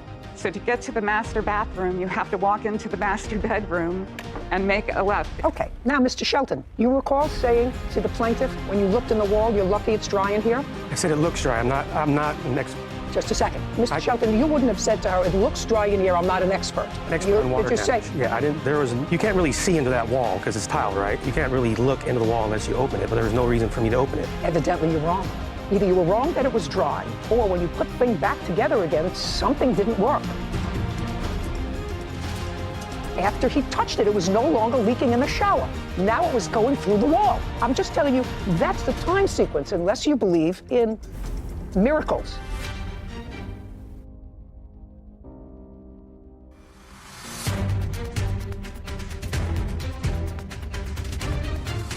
Carla Sacco has accused plumbers Robbie Shelton and Scotty Foy of causing water damage to her home. Robbie and Scotty claimed the leak had been there for weeks. Mr. Foy, you have a lot to say for someone who was never there. Someone who's been a plumber for 40 years. Just a second. I've been alive with houses for longer than you've been a plumber, right? And there are certain things just from being on the planet. This leak was first detected more than 2 weeks before your plumber got there, right? That's what she says. However, within that 2-week period, there was no water damage to the wood. The only time there was water, listen, you can shake your head all you like. This is the timeline. We got cold because there was a leak, ma'am. No, you got cold because there was a leak in the shower. And according to her, it was leaking for 10 days. Mr. Foy, what I'm telling you is he would never tell me that when he got there, he noticed anything that would have suggested to him that he best keep the water off in that house because there was water damage. He didn't notice that. He just took it apart, couldn't find a part, put it back together again, whichever way he put it back together again, and the next morning, there was a flood. Now, that's the time sequence, because she called you the next morning, couldn't get you at 8:30. I don't know whether she used a house phone, I don't know if she used a cell phone. A cell phone. Cell phone. So she would have a record of calling you at 8:30 the next morning because there was a problem. She felt water. So before your technician got there was no water coming up in her bedroom on the wood. And that had been water dripping, he says, a lot. She said it was a trickle for 18 days. Into the shower, ma'am. It was dripping into the shower. Until he touched it. After he touched it, it was no longer leaking in the shower. Now it was going through the wall. I'm just telling you, that's the time sequence, unless you believe in miracles, things that, just happen. Something had been going on for 18 days, and there was no incident of water damage in her bedroom. Your technician comes, doesn't fix the problem, but takes it apart, puts it back together again. The next day, voila, there's water damage on the wood, which has to be replaced. Now, either that could have happened by itself, because your technician says, it's not my job, I don't look behind the wall, but he did acknowledge saying to her, it looks dry in here. Does acknowledge saying that. If I had a plumber, and the plumber said, I'm not the expert, I had a leak in my apartment with a leaky toilet. The floor started to go like this. Couldn't figure out where it came from. They came down, they pulled all the walls apart in the apartment. Water travels down. I said, well, water travels down, why don't you go look above me instead of pulling out the walls on the side? Well, if something doesn't make sense, it's usually not true. Can you, Mr. Foy, and you were not there, could you give me another explanation of why? Because I believe her. This woman is not here because she is faking damage to her wood floors that resulted within that day. If he left at 4 o'clock in the afternoon, the next day she called you at 8:30. So during that time period was sufficient water that came through her house to cause damage to her floors. Give me another explanation. I contend that it was a leak that was there. She didn't notice it because, no. As she said, she didn't use that bathroom. She wasn't in that room. And he was in that room. I know, but what I'm saying is the water damage was there before he was there. So your explanation is that you sent a technician there. Now it's not looking so good for you, Mr. Foy. Your explanation is your technician didn't notice sufficient leaking from that valve to say to her, you best turn the water off in the house and not use the water until I get back to fix it. He wasn't looking in the bedroom, ma'am. He was in the shower. He saw the leak in the shower. Can I see pictures of the floor, please? Can I say something? Sure. When I left, it was not leaking. It was leaking the same way it was leaking when I first got there. So out the front. Well, just a second. That's a lot. It was coming out. According to you. Well, I mean, what according to you is a little stream is a lot of water. Listen, Mr. Shelton. Listen, Mr. Shelton. She said a trickle. You said no. It was a steady stream. That's steady stream. That's what you said, right? Can I see pictures of the floors, please? Between 4 o'clock and 8:30 in the morning. Can I see the bill to fix it, please? I also have the person that fixed it. He wrote what he did. Oh, yeah. Okay, like kind of itemizes that. Would you show this, please, to the defendant? Yes.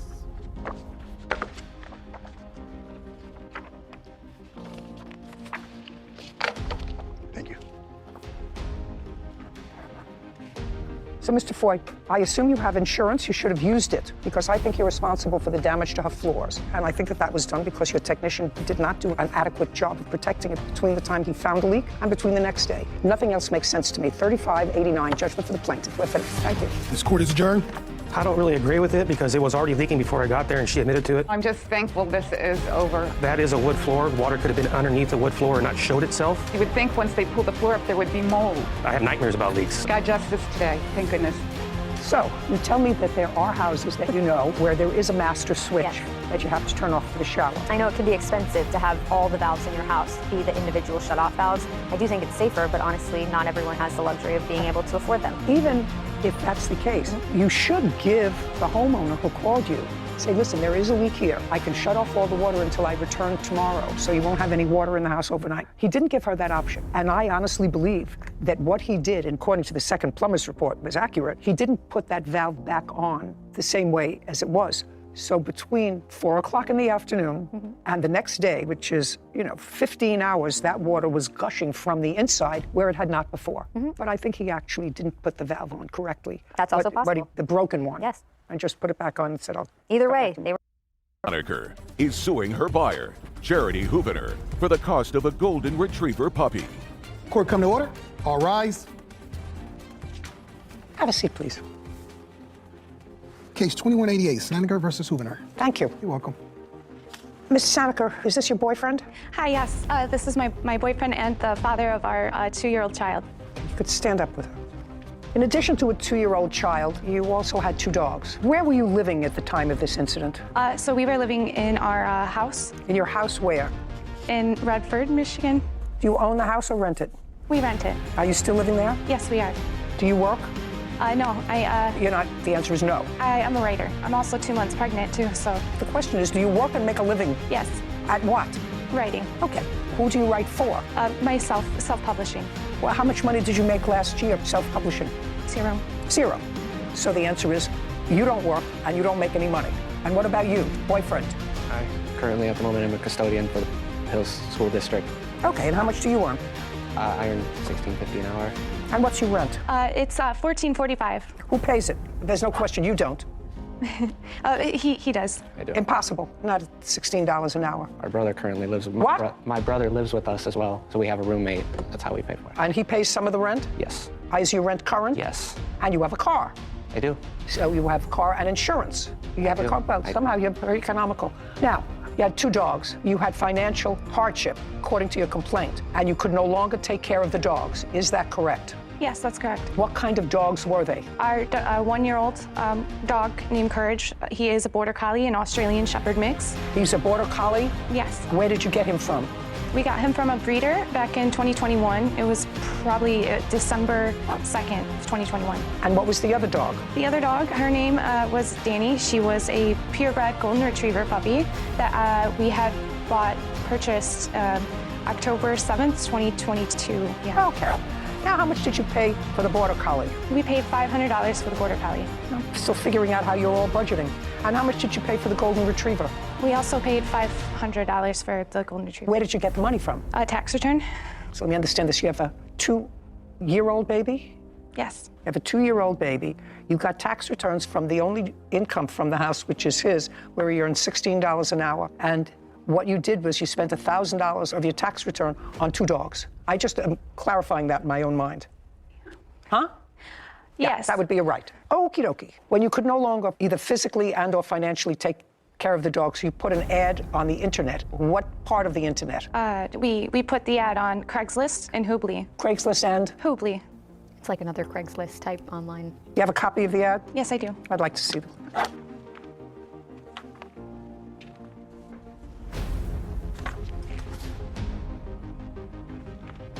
Okay, so you put ads for both dogs. One, you said small rehoming fee, not a breeder, needs a new home, call for details. The other is the 1-year-old Border Collie, Aussie mix, and you had rehoming fee of $200. Yes. Okay, this says absolutely nothing about fostering short term, you get the dogs back, nothing, and no other criteria in here. Yes. Nothing. So this is your complaint. The defendant answered your ads. You brought the 2 dogs over to her. She gave you $100. Yes. Yes. You left the 2 dogs with her. You were on your way back to wherever you lived. You're in the car. According to you, you had a change of heart. Yes. Yes, Your Honor. And you called her and you said to her, we're coming back. Yes. How long did that process take you? It was within the 2 hours we had left. So within 2 hours, you called her and said, I changed my mind. Yes. And what did she say to you? She had said that she had given the dog away. One of them? One of them, yeah. Okay. She said, I gave the dog away. Did she tell you to whom? Did she tell you what circumstances? Did she tell you? She said that she had given the dog to a lady named Cindy, and she mentioned that she gave this Danny to... You have text messages? Is what you're reading from text messages? Yeah, yeah. I'd like to see it. Okay. Yeah.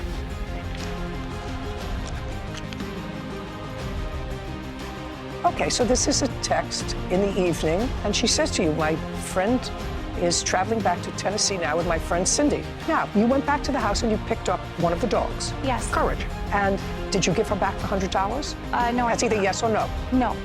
Why not? We want our dog back. You made a deal. She paid you $100. She gave you one back, despite the fact that you didn't give her any money. Why do you think that this is a deal that you can say, no, I changed my mind?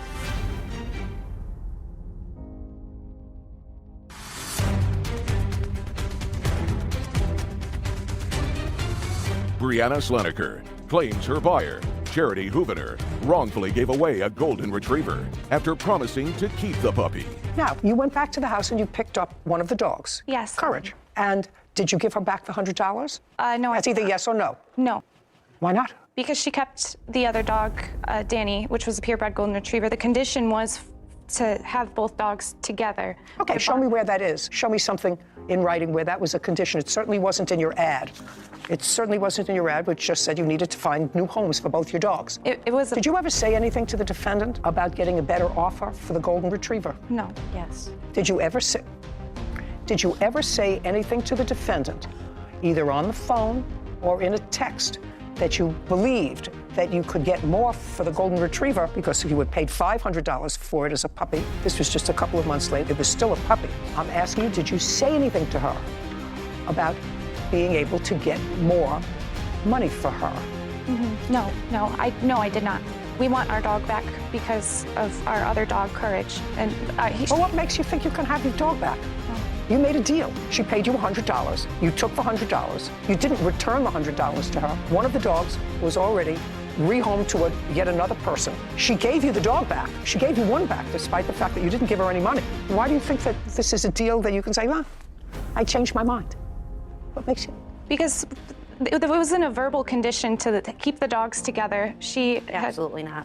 Shh. Sorry. It was a verbal condition to keep the dogs together. They were a bonded pair, and she said that if we wanted to, we could. In what month did you sell the dogs to the defendant? It was December 4th, 2022. 12/4.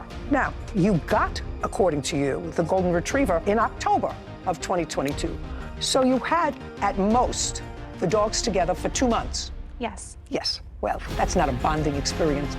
How old was the golden retriever? She was 2 months old when we got her. So she was 4 months old? Yes. Well, you certainly could have gotten more than $100 for her. She must have been really desperate for that $100.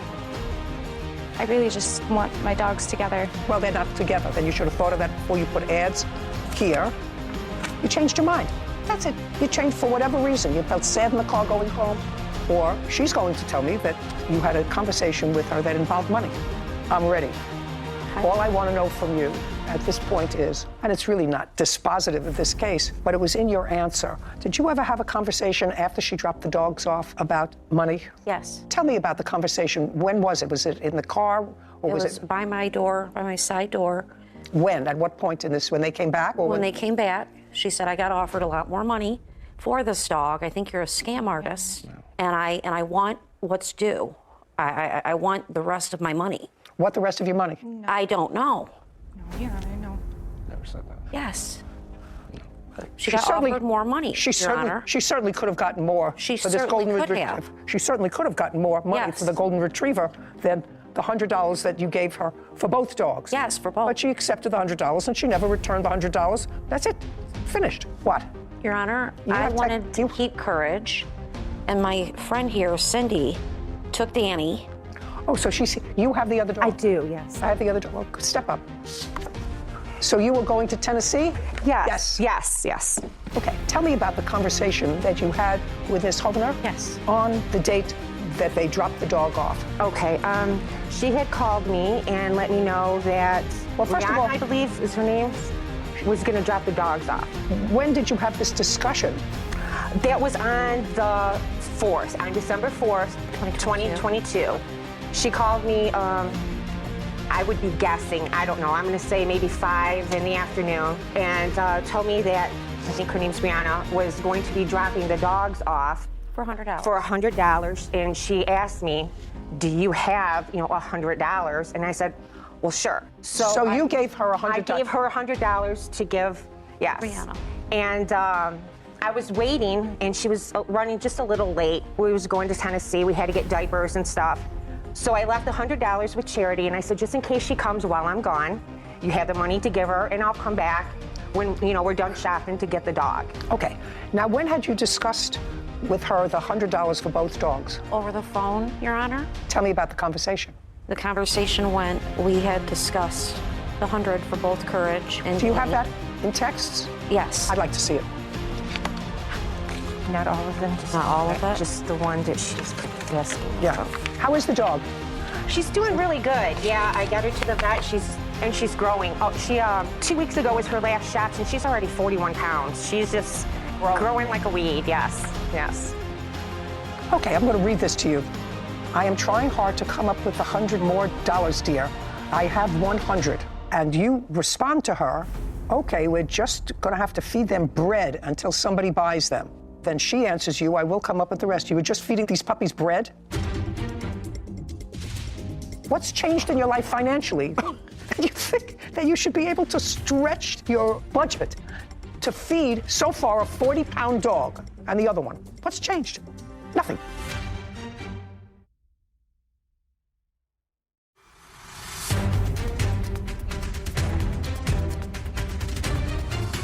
Brianna Sleneker is accusing her buyer, Charity Hoovener, of giving away a golden retriever hours after purchasing the puppy. Now, you respond to her, okay, we're just going to have to feed them bread until somebody buys them. You were just feeding these puppies bread? That's what you wrote here. Who wrote this, you or him? I wrote it. And I would assume that your life circumstance hasn't changed. You're still not working, and he's still working for $16 an hour. Sure, yeah. Right? Yes. And at that point, back in December, what you said was, I can only afford, in effect, I can only afford to feed them bread until somebody buys them. What's changed in your life? What's changed in your life financially that you think that you should be able to stretch your budget to feed, so far, a 40-pound dog and the other one? What's changed? Nothing. Ridiculous people.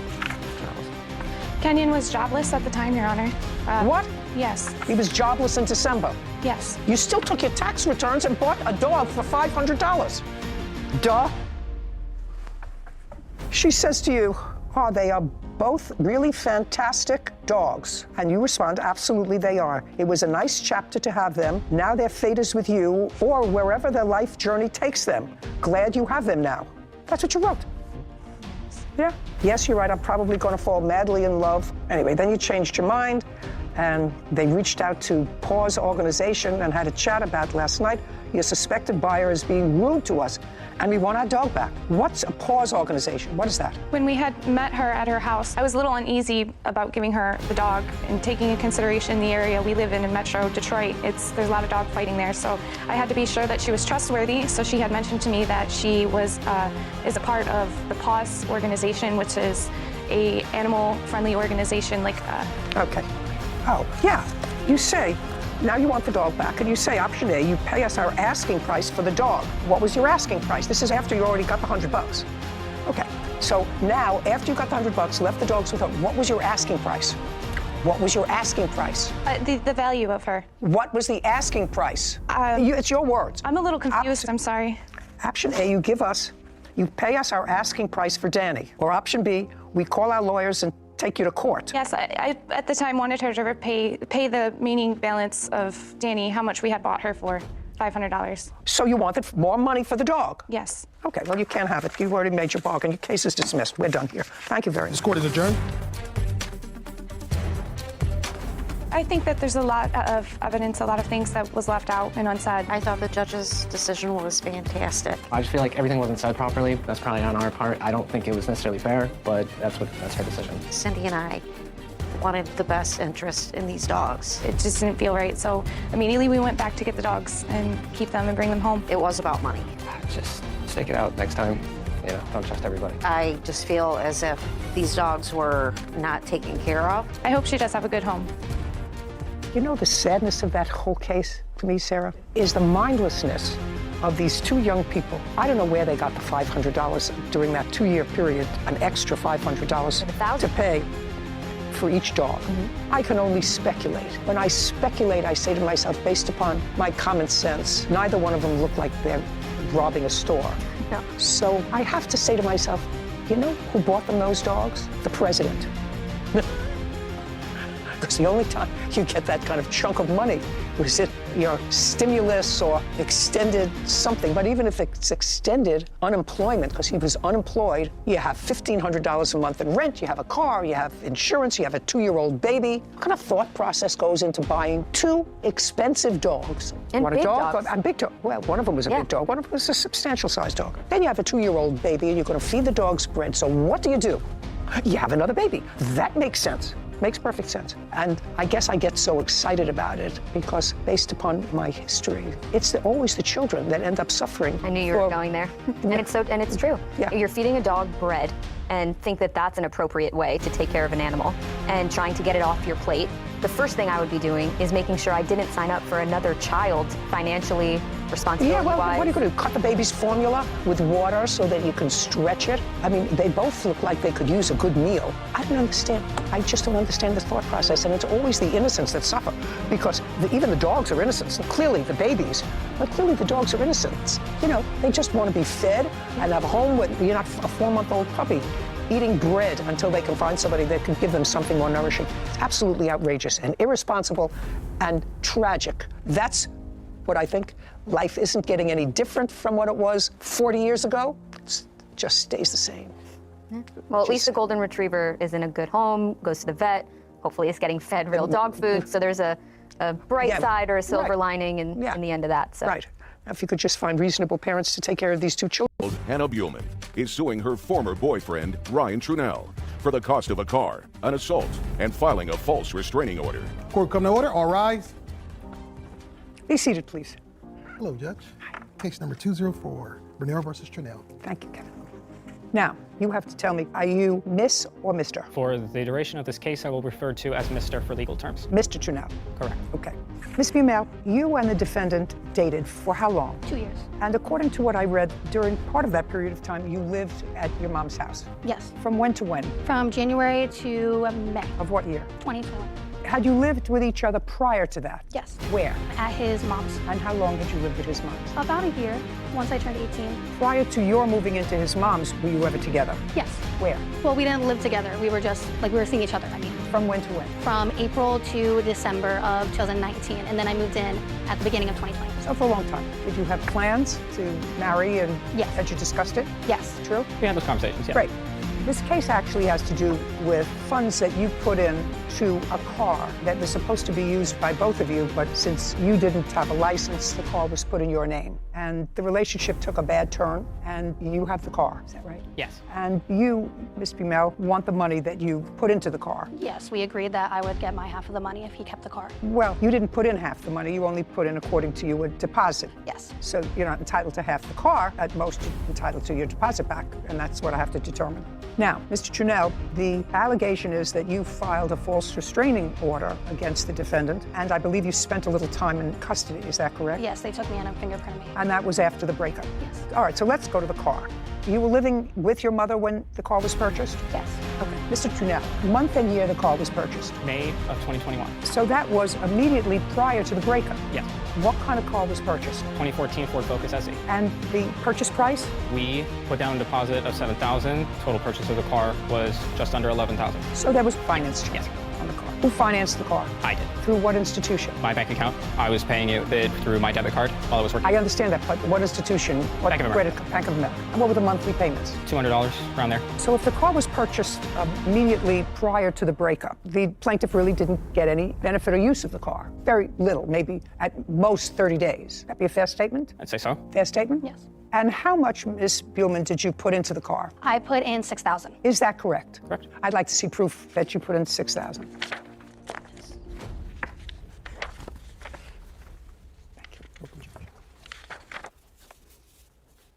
And then I also have bank statements. Sarah, would you do me a favor, just add up these figures for me, please? I'd like to see the bank statement. There's one page that is not highlighted. Totals to $7,000, Your Honor.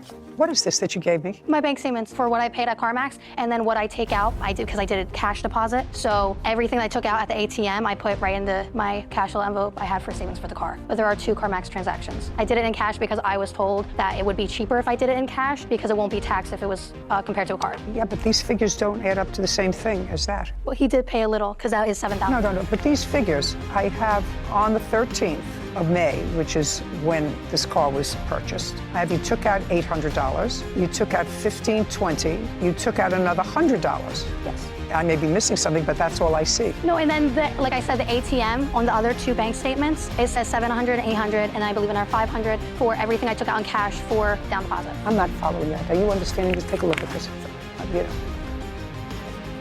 So she's saying that these PNC bank statements was cash withdrawals that she then used towards, I'm assuming, this large $5,380 first bill, because the totals from this are only total to $24.20. Right, well, that's all I have. That's your bank statement. This thing that you handed me first is actually unreliable because my 14-year-old child could make that up on a computer. I'm looking at your bank statement, which looks different from my bank statements, but I'm prepared to accept it. Do you have the invoice for the car that you purchased? I have the contract, the bill of sale. Contract. Yeah, I'd like to see it.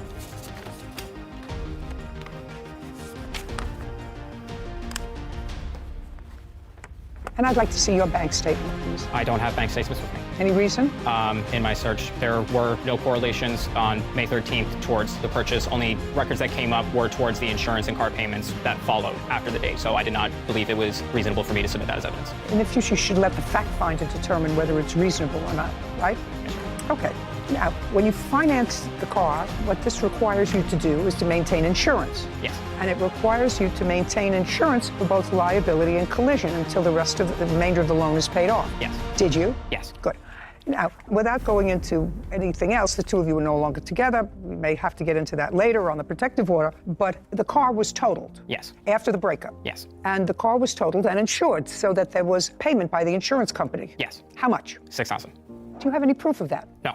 Now, when you received the $6,000, the balance of your loan was $7,000. When was the car totaled? September 29th of 2021. So you had the car for a few months and made a few payments? Yes. Okay. Well, this looks to me as if she put down most of the down payment. Yes. And that at most you paid registration, tags, and a couple of car payments, which didn't total $6,000. Correct. Well, why didn't you give her the rest of the money?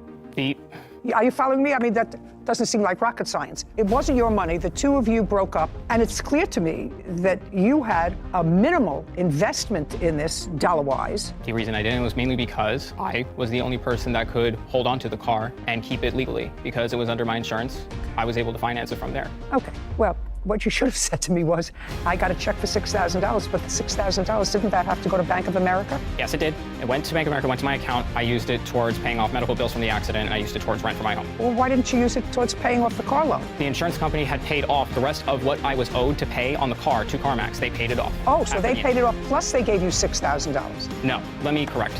I apologize. I'm very nervous. The insurance company, after the incident, had paid off the rest of what was owed to CarMax from me. Okay, so the insurance company paid off to the lender, yes, which was left, which was, let's say, $6,000. Yes. And in addition to that, they sent you a check. Yes, I used that check towards my bills, and I used it towards my rent. Okay, well, that you can't do, because that really wasn't your money. You didn't spend that money. Didn't you feel as if it was appropriate to give it back to her? I would have if I wasn't in the situation that I was. And what situation were you? I was injured. Who is this? Is this your mother? Yes. Okay. Are you living with your mom? Yes. Okay, well, so you weren't on the street. I assume that you feed your child when you have to. He was actually taking care of me at that time. Oh, great. Well, if you had the money to take care of your mother, then you should have returned the money to her. So she's entitled to that money. You were compensated for it by the insurance company, and you had no right to keep it for your own bills. Okay. Got it? Yes. Easy. Easy peasy. Now, next is your allegation that he assaulted you and filed a false restraining order. Yes. Okay, so now let's jump to you are no longer living together. This is after May of 2021. You had an encounter, according to your papers, with the defendant. Tell me when and where that happened. So October 6th at a Gloucester City Park, right down the street from where I was staying, so I walked there. And we both agreed for me to pick up my things because he still had some of my belongings. Did you make the appointment to meet by text, by email? Yes. Text? Yes. Anybody have those texts? Let me see if I do. I do not. My phone was destroyed. I only have the text from when he texted me the car accident when I said I was planning to take my car back. And right after that, I then planned to meet up with him to get the rest of my stuff back. Okay, well, you don't have the text involving that. Okay, so you did in fact meet at a park? Yes. How did you get there? I walked there. I was staying at a friend's house. How did you get there? I drove my mother's car. Okay, now you're in the park. Tell me what happened, and this is in October. Yes. Go ahead. So we meet at the park, and he gives me my belongings, and then I asked him because throughout the breakup and afterwards, I knew there was some things he was hiding from me, so I asked him if he was hiding anything, and to get some closure, I just wanted the truth. And so from then, he was getting a little frustrated about about it. And I was just saying, I don't know what I did wrong. And then he threatened to hit me. And then I said... You said to him, I don't know what I did wrong. Yes. Because he moved out. Well, from the reason he told me we broke up, he said it was mental illness. And then I felt like I wasn't helping if I could do any more. I felt like I could have done more because I was very accepting of who he is now. And so since that happened and I was so accepting of him, then he threatened to hit me. And I was very confused. And I just said, okay. And then he shoved it and swung at me. And at no time did you hit him? After that, I did defend myself and I did hit him. What did you hit him with? Just my hands. I pushed him just to get him off of me. Was he injured? By scratches, yes. Where? On the face. There was like 2 scratches I saw. And what about you? I had bruises on my shoulders, both shoulders, and then I had a swelling on my head. Either of you have photographs of the injuries? I do. Take a look at it. I told her that you need to understand that you did me wrong too. She said, so what? I pushed her. She swung first, I swung back, we fought. She punched me in the face twice. So after you pushed her, according to you, she swung at you? Correct. Okay, well, you didn't expect her to give you a kiss after you pushed her. Did he discuss with you a co-ownership of the dog, which would mean that you would share the litters if the dog was bred? Yeah, he did. And you gave him no part of the $3,500? No. So, do you want to tell me what your defense is to this? Because your counterclaim is ridiculous.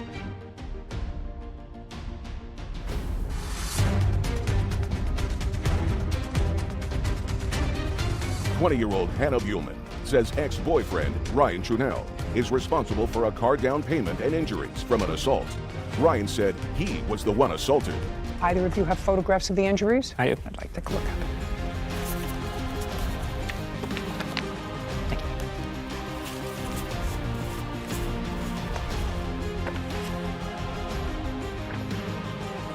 Okay. How did it end, the incident in the park? So I just pushed him on the ground and I walked away. And where did you go? I first went back to his house. I did go to his house because he still had one of my big bags. Okay, so after this incident, you pushed him down. You went back to his house with him? No, I with my friend. Well, your friend wasn't with you in the park. Yes, I walked to my friend's house. I let him know what happened, and then we drove to his house so I can get the rest of my belongings that I couldn't carry home. And what happened when you got to his house? So I told him, I said, hey, I'm sorry. I even put my hands up, and I'm like, I just want the rest of my belongings back because I didn't think I would get it back. And so then he just told me, sorry, I told you I was mentally unstable. And I'm like, I just want my stuff back. And I grabbed it and I left. So you got your things back? Yeah. And you both said, I'm sorry. Does that sound correct? No. Well, tell me your version of, you had this argument in the park. We had an argument in the park. She was asking me questions about why the relationship had ended. I had explained that it was through emotional turmoil, mental illness, and that she was not being very supportive. She was very toxic, and she was very aggressive with me. And when I had told her that I was going through all of this stuff and that I felt bad for things that happened in the relationship, I told her that you need to understand that you did me wrong too. She said, so what? I pushed her. She swung first, I swung back, we fought, we broke up the fight in the beginning, I apologized. Her items were on the ground, I picked them up, I handed them to her. She punched me in the face twice, post that, grabbed my hair, pulled it, and then we broke up the fight after. I got in my car, I went home first. She went back across the street to her friend's place. I was at the apartment. I was just talking to my landlords about some stuff that my mother and I had to take care of. I don't exactly remember. As I was coming back up from the apartment, her and her friend had walked up, threatened to charge me with assault, and demanded the $7,000 for the car then and there. I said I didn't have it. I apologized for what had happened. You didn't have it, you apologized for spending the money? Yeah. But that's what part of the argument was about, back at your apartment. Well, there wasn't an argument on that. I apologized for it, but she still wanted the money. She demanded the money. Well, so the money was part of the argument. Yes. Did you both go to the police station? Yes. And who went first? I did. But you didn't go to the police station immediately after the incident. You went to the police station after she said she's going to charge you with assault. Yes. And do you have a copy with you of the police report that you filed? Yes, I do. Thank you. You have a copy of the police report you filed? I do not. You do not. Okay, so you were not injured, and what I'm putting together here is that you went to the police station and filed this because she had threatened to go to the police and charge you with assault. You went there, got there first, and you got there second. Is that right? And by the time you got there, is that the time they took you into custody? Yes. Okay. Did you ever, Mr. Chunell, seek medical attention for any of these injuries that I see in these photographs? No. The answer is either yes or no. No. And you do acknowledge, Mr. Chunell, that the initial aggressor, physical aggressor, which is what you testified to. Let's go back to his initial testimony, Whitney. I believe he testified that, I'm not sure she was aggressive, she was loud, she wouldn't accept it, and he pushed her. I'd like to get the exact wording. I told her that you need to understand that you did me wrong too. She said, so what? I pushed her. She swung first. I swung back. We fought. Okay, so after you pushed her, after you put your hands on her, according to you, she swung at you. Correct. Okay, well, you didn't expect her to give you a kiss after you pushed her. No. All right, Ms. Buhlman, I really am looking at your complaint, and your complaint is seeking $6,000 in damages. Well, you already have, according to you, that money invested in the car, which he got back. So you are entitled to that. And since that's the extent of your claim against the defendant, I'm granting your petition in the amount of $6,000. Judgment for the plaintiff. We're finished here. Thank you. Thank you. This court is adjourned. There were a lot of factors going on, I believe, just between both of us. I'm just more than grateful to finally get this over with. I've been waiting too long and Just a lot of things that I had to work on, too. fighting for it and put so much work and time into it. A lot of the things that were going on in my head was me being depressed, having to deal with a lot of what was going on in the world at the same time, too. Well, he was like trying on makeup and stuff when we were together, and I was showing him how to do makeup, and I was being very supportive and just telling him, you know, you should get help, go get a therapist. I felt like she was pushing me away. And I don't know why he thought the other way around, because That we just both go our separate ways, and we both just try and be happy. And I didn't know what to do, and what I was doing I thought was supportive. That must have been a very difficult breakup for both of them after being together for a significant number of years. But that's tip number 1 of Judy Justice is never put your hands on someone. And tip number 2, never purchase property, dogs, cars, timeshares with someone who's not your legal partner or without a contract. I mean, we've seen this time and time again. Those people who don't follow that advice have kept me in business for 27 years. We'll keep telling them that. You're right. Case number 2021, Parker versus Miles. All parties please step forward. Frankie Parker is suing his tenant, Miranda Miles, for the cost of a French bulldog. Mr. Parker, this case is about a puppy that you allegedly sold to the defendant. Yes, ma'am. That you want to be paid for. She has some sort of nonsense counterclaim. Yes, ma'am. Which I will get to and resolve quickly. Great. So, Mr. Parker, you have a home that has 2 units in it. We have a triplex, so it's a house and then it's a triplex behind the house. So you live in the main house. Yes. Behind the main house, there are 3 units. Yes. When did you rent one of the 3 units to the defendant? I rented it to her around February. I think I put the ad in early February. Of what year? 2020. Is that correct, Ms. Miles, that you moved into the unit in approximately February of 2022? It was March, but you put the ad in February. Moved in March. And what was the rent that you had? $12.50. You have children? Yes. How many? 1. How old? 9. According to what I read, you decided to go into the dog breeding business. Yes, ma'am. You knew nothing about dog breeding. Well, I know about dogs, but I didn't know about French bulldogs. That was kind of new to me. What is your regular business, sir? Property management. Other than the property that you live in, do you have any other property that you manage? Yes, ma'am. You're really supposed to be sort of an expert before you go into the breeding business. Yeah, well, I had dog a breeding lot of business. help. That's sort of a foolhardy thing. I had a lot of help. I wasn't by myself. I had people that was already breeding. They had 20 years. Okay, 30 so years you had experience. somebody to Yes, give ma'am. you sort of instruction. I didn't just jump into it. Okay. Yes, ma'am. And you decided to breed French bulldogs. Yes, ma'am. You purchased your first 2 French bulldogs, a male and a female, when? I purchased them around January. Of 2022? Yes, ma'am.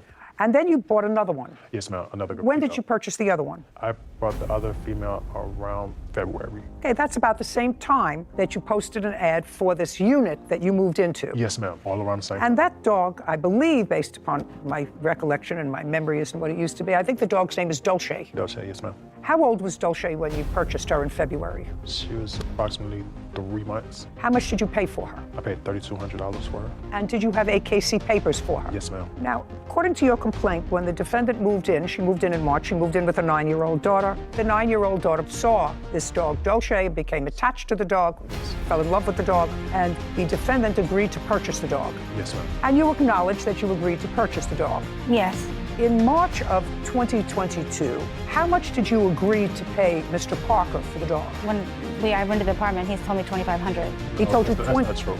Now, Miss, shh.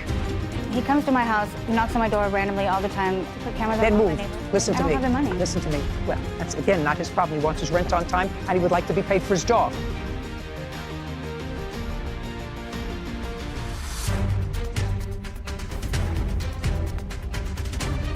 Frankie Parker claims his tenant, Miranda Miles, owes for the cost of a French bulldog. Miranda is countersuing for harassment and invasion of privacy.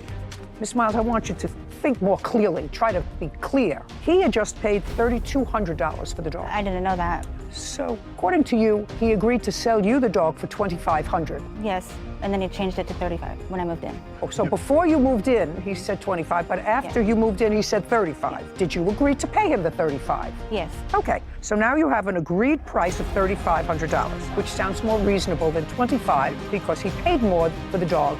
Yeah, that's not entirely true. I told her $5,000 at first. Okay. But we do a co-ownership, which brought the price down to $3,500. Okay, right now, she agreed to pay you $3,500.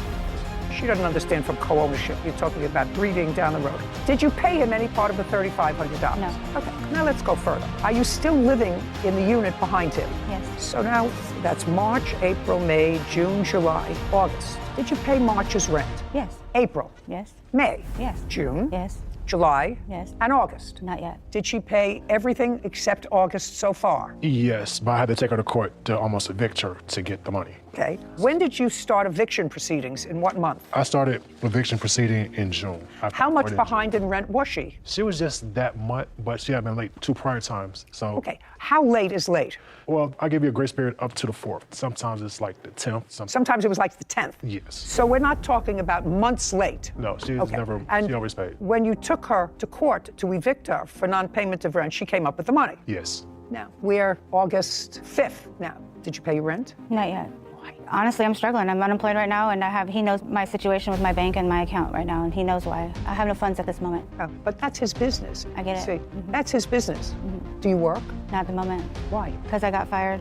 Why? Because I didn't have transportation, and I've So you didn't go. Well, if you don't go to work or if you come late, then you get fired. Right, and I also have health problems that I've been going through as well. That is also, Miss Miles, not his problem. I know. Now, I'm going to go back to something that Mr. Parker said, because I think that it's sort of important for me to be able to resolve your counterclaim, because for sure you owe him the price of the dog, which you still have, correct? Yes. Did he discuss with you a co-ownership of the dog, which would mean that you would share the litters if the dog was bred? Yeah, he did. I wasn't very clear about it, but yes, he did, and I was willing to do that, so I was able to afford the dog.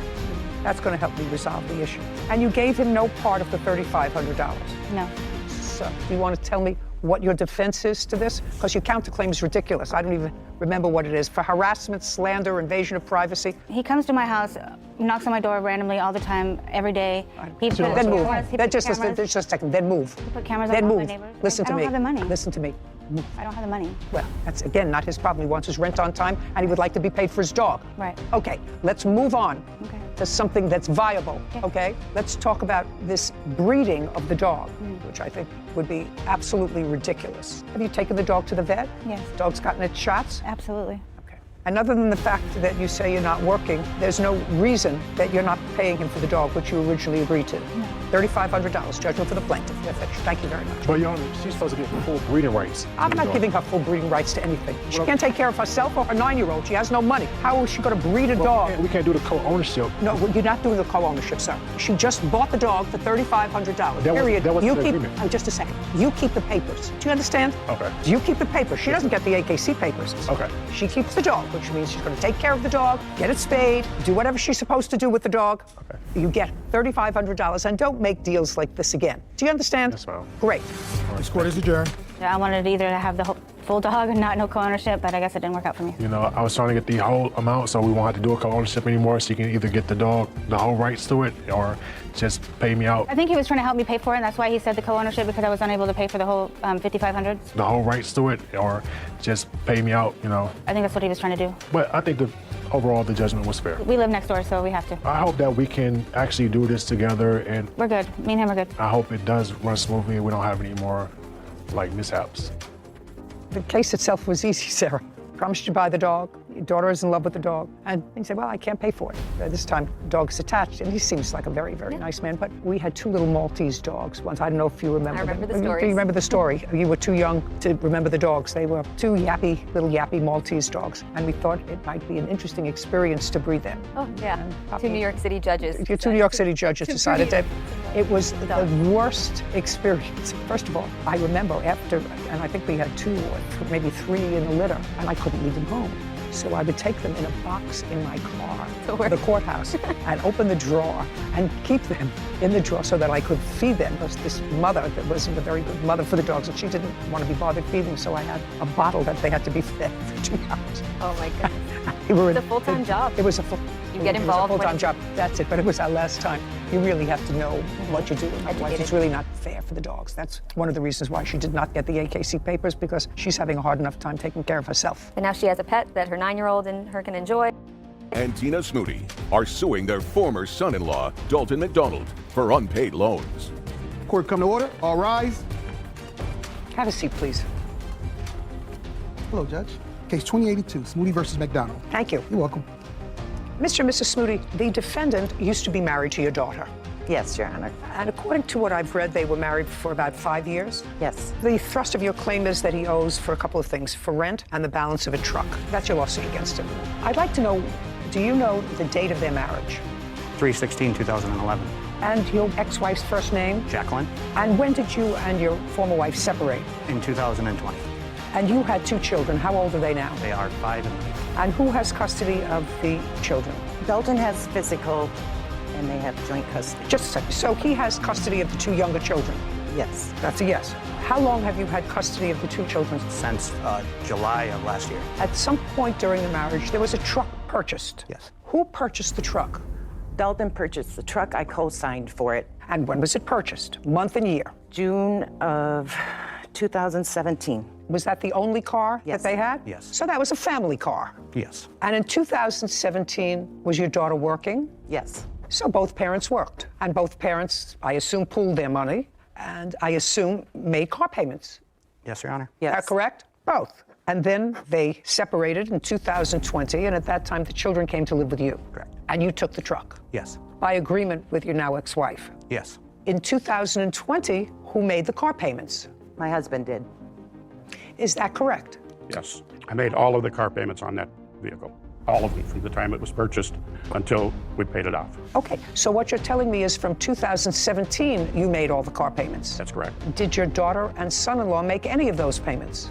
Not directly, but they paid toward the balance of the money that they were. You paid for the truck That's correct. since 2017, since they correct. were married, Yes. with no reimbursement. I took payments out of my daughter's check. You just be very, very careful with me, sir. Yeah. I want you to be very careful with me. I read that what we call in Yiddish Bubbermeises in here, that you took money out of your daughter's check. Bubbermeises, it means grandma's tale. It means it's not true. It means it doesn't sound right to me. I read it in here. Don't try to repeat it here because that won't be good for you. Okay, I'm going to believe you if you show me copies of her checks that you made to her with withdrawals for money she owed you. That's all I want to see. Do you have that? I do not. Not, of course not. Now, he has the truck, and this was clearly either a gift or a marital debt. Either one of those two things. It's either a gift or a marital debt. It was a family car that was used by your daughter, her husband, the grandchildren, with, according to you, no reimbursement, according to you, except this ridiculous reimbursement from your daughter's check, which I don't believe, so I'm not even going into it, with no reimbursement 2017, 2018, 2019, 2020. And when your daughter and the defendant separated in 2020, according to him and according to you, he took the truck and the children, and that was with her consent or not? Yes, it was. With her consent. Is that so far right? That's what you're telling me. Is that correct? Right. Did you intervene in the divorce proceeding and say that there is money owed, marital debt owed, and part of the marital debt is this loan on the truck? No. No. The answer is no, you did not. It would also be fair to say that you don't know how much, according to you, she paid for the truck. I do, Your Honor. I have that ledger that I have. I would go to her each week and say, Jacqueline, how much can I take toward the loan? And that's how much I would take off each week. All you have to do, sir, is show me. Otherwise, this is a whole bunch of nonsense. Yeah. It's a marital debt. You did not intervene in the divorce proceedings and say, listen, this is a debt that's still outstanding, whatever it is, $2,000, $3,000, $4,000. You didn't do that. Now, the only thing that you can say to me with regard to this truck business is if you had, had an agreement with the defendant in 2017 to pay the truck. And be very careful, because what you've told me is he didn't make any payments to you from 2017, ever. He made some payments. Just a second. Interesting. Show me where he made payments. Did you give him a receipt for payments? No, it's a small town, and It's not a small town, it's a family, sir. It's not a small... I do have the ledger. I'm not interested in the ledger you created. It's self-serving and therefore inadmissible and created for the purpose solely of this litigation. and not created at the same time that the event took place. I might even cut you a little slack if you had a ledger, a book, with entries in it at different times from 2017 in different ink, with a day, how much was paid back, how much was paid back on the loan. I guarantee you do not have that. You have a very nice piece of white paper that you created for me. Is that correct? That is correct. Okay. Exactly. Okay, so I'm not interested in your ledger. That's not a ledger. That's a document prepared for the purposes of litigation. So I want you to tell me what conversation you had and when with Mr. McDonald about paying for the truck. They bought this boat from you. Accurate. And how much did you sell it to them for? $2,500. Did they pay you for it? No, part of that was put on the ledger, and part of it was cash. You know I'm not buying your whole story.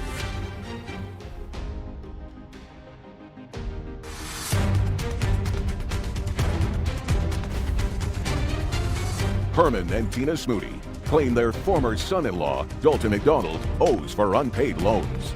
Now, I want you to tell me what conversation you had and when with Mr. McDonald about paying for the truck. That was from the very beginning because I was paying all their bills. Just a second. I don't care whether you were paying their bills. I understand you were paying all their bills because they came to live with you for a brief period of time because they were evicted for whatever reason, and that was sometime in 2016. Okay. So I understand that you were paying their bills. Sometimes that's what parents do. They pay their bills. We were paying their bills because they had no checking account. That doesn't matter to me. I want to know your conversations with, where did it take place? Because you're not suing your daughter, you're suing him. The conversation was when we rented the farm for them, which I know is not with the truck, but the landlord would not let them rent from them because they had terrible credit. We'll get to the rent later. Stick with the truck. Don't talk to him when I'm asking him questions. Well, the truck was the same thing. We put that on the ledger then, or on the running total, and they agreed. They both agreed that they were going to pay us off. Okay. He came over on Labor Day weekend, and I showed him the ledger, which he saw all the time. No. Don't tell me what he saw. Don't tell me what he saw. If what you're saying is you showed him the ledger when he came over with the boys, yes, and he was going back to Minnesota. Right. And he brought the boys to see you to say goodbye? Correct. Okay, so far, it's very nice. You have a reasonable relationship with him, and certainly your daughter was clearly overwhelmed because courts do not usually split up children, so they must have felt that the children's best interest would be served if they remained with their father. Clearly what happened, the father came over to you to let you say goodbye to the children, and when he came over to let you say goodbye to the children, let me understand what you're saying to me. What you said to him was, not thank you for taking over this responsibility. Your daughter had more children than she could take care of, physically or financially, right? Clearly. Yes. Clearly. So what you want me to believe that two nice people who took in their daughter with her two kids and a husband and bought a truck and made arrangements for them to have someplace to live, that these two nice people, when he came over, because your daughter couldn't take care of her children, and he brought them to say goodbye, you said, it's very nice. I want you to take a look at this ledger and see how much money you owe me. That's what you're asking me to believe, right? I'm going to let you live with that fantasy that I believe that. And so I did give him the balance of what he owed me on the rent. No. And on the truck. Nice. And so far, he looked me in the eye, he shook my hand, and said, Jerry, I promise I'm not going to screw you on this. I'm going to make those payments. Make payments for what? On the rent and on the truck. Okay. Did you have that conversation with him? No, I did not, Your Honor. The conversation was when I came up there the last time, Jerry was trying to sell his fishing boat. So I posted it on Facebook, and I sold it for him. In what month and year? That would have been September of 2020. After selling the boat, he gave me $1,200 for helping him. How much did he sell the boat for? It was $4,700. So that was after you'd already moved? Correct. With the children? Yep. Okay. He helped you sell the boat for $4,700? Just answer my question. No. Did you give him $1,200? No. He bought that boat from me a year prior to that. He had it. So they bought this boat from you? Accurate. When? That would have been in the spring of 2019. And how much did you sell it to them for? $2,500. Did they pay you for it? No, part of that was put on the ledger, and part of it was cash. You know I'm not buying your whole story. I'm not buying your whole story because what Your Honor, I'm telling you the honest to God truth. No, I don't think so. I don't think that I would have sold people who had no credit, who couldn't buy themselves a truck, so you had to co-sign for the only means of transportation that they had, who couldn't pay for their rent, who couldn't pay their bills because of their bad credit. I don't believe this whole scenario about selling them a leisure boat for $2,500. It's mind-boggling that you would think that an intelligent person like me would accept that. Okay, forget the truck. You have the truck now. Yes. Okay. You haven't finished your story with me, so sold the boat, and he gave you $1,200. Correct. I gave him the $1,200 back, which made us even on the truck payments, and he gave me the title. Tina signed it, and then I brought it back to Minnesota and put it in my name. Okay, who signed it? Tina signed it. My name was on it as well. Your name? Yes. As joint owners with him? Yep. Co-signed. Oh, interesting. In what month did Mrs. Smoody? Yes. Sign over the car to you? The same day that I gave Jerry the $1,200, so that would have been in September. Now, do you remember the $1,200? No, it was $1,000 that he paid toward the loan when I sold the boat for him. Okay. And it was his boat that I sold for him. Okay. You did not create this as a marital debt. It absolutely was a marital debt. So I'm dismissing that portion of your claim that deals with the truck. Now, let's deal with the rent. The rent that you're talking about was rent in what property? The farmhouse that they rented. From when to when? 2016, November 2020. And over the years that they lived there as a couple. Yes. The rent was paid to a landlord. Correct. By you. Yes. Is that right? Correct.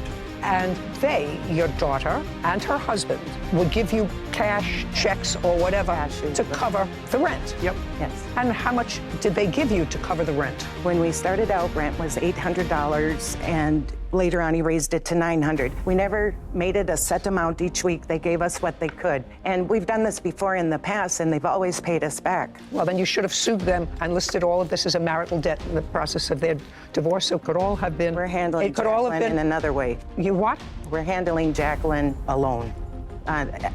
I don't understand what that means. Well, you're saying it was marital. Just a second. Does that mean that you've already served your daughter with a summons? Not yet. Of course not. Of course not. And you did know when they were divorcing. Yeah. You did know when they were divorcing. I'm not buying anything of this lawsuit, most of which, at least the rent part, is totally stale.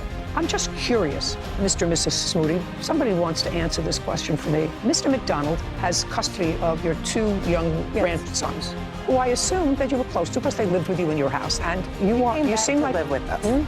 The two boys came back to live with us. From when to when?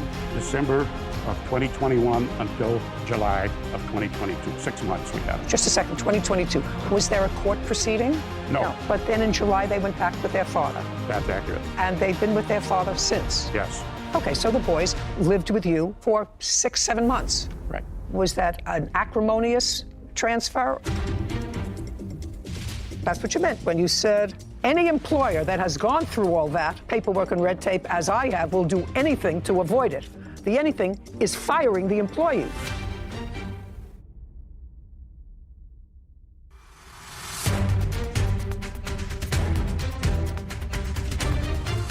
Herman and Tina Smoody are accusing their former son-in-law, Dalton McDonald, of refusing to pay back loans.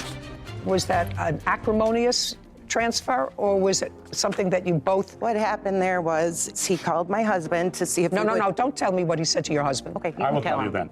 He called me in December and asked me if I would please take the two boys. I told him, I will take them, Dalton, if you start making regular payments. Oh, well, we're out of the money business now, sir. What you're saying is from 2017, when the children were in his custody, your daughter may have been there, but they were in joint custody, and then he maintained custody of the children, and during the time he maintained custody of the children, there was no question whatsoever that he was not paying you back money. He did not make any payments to you. Occasional here and there, we don't keep records. All of a sudden, now you have the boys with you, and then in July, he comes back and he takes the boys back. All I asked you was whether that was an acrimonious, which is an unpleasant, or a harmonious transfer of the children. Mr. Smoody was in July. In July, it was acrimonious because at that point, he'd gotten a restraining order against me. Against you? Against me while we had the children, because I sent him a letter saying that I wanted payment, and he went and got a restraining order against me because they took that as a threat. I'd like to see the letter, please, Kevin.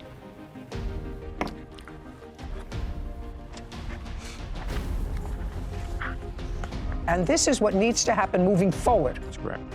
You need to mail me $200 on the 1st of every month and $200 on the 15th, starting March 1st, 2022. If I do not get these payments on time, the following will happen, which is, you could say, I'm going to sue you, right? I'm going to sue you, but that's not what you say. You say, I will go to your boss and talk to them about garnishing your wages. Any employer that has gone through all the paperwork and red tape as I have will do anything to avoid it. So that's a threat.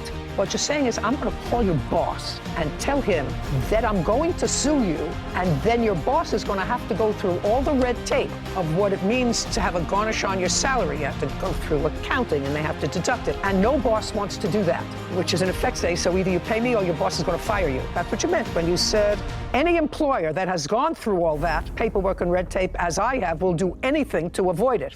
The anything is firing the employee. The only thing that you can legally fire somebody. Just a second. Whether you can legally fire them or not, that's what you were threatening. That's what that said. So we got an order of protection against you. Correct. And? Then I didn't fight it because I didn't anticipate having any conversations or contact with him. When you wrote this letter, yes, you had the boys. Yes. Right. Not before. No. Not before. And he had the boys for some time alone. 3 months. He had the boys for some time alone.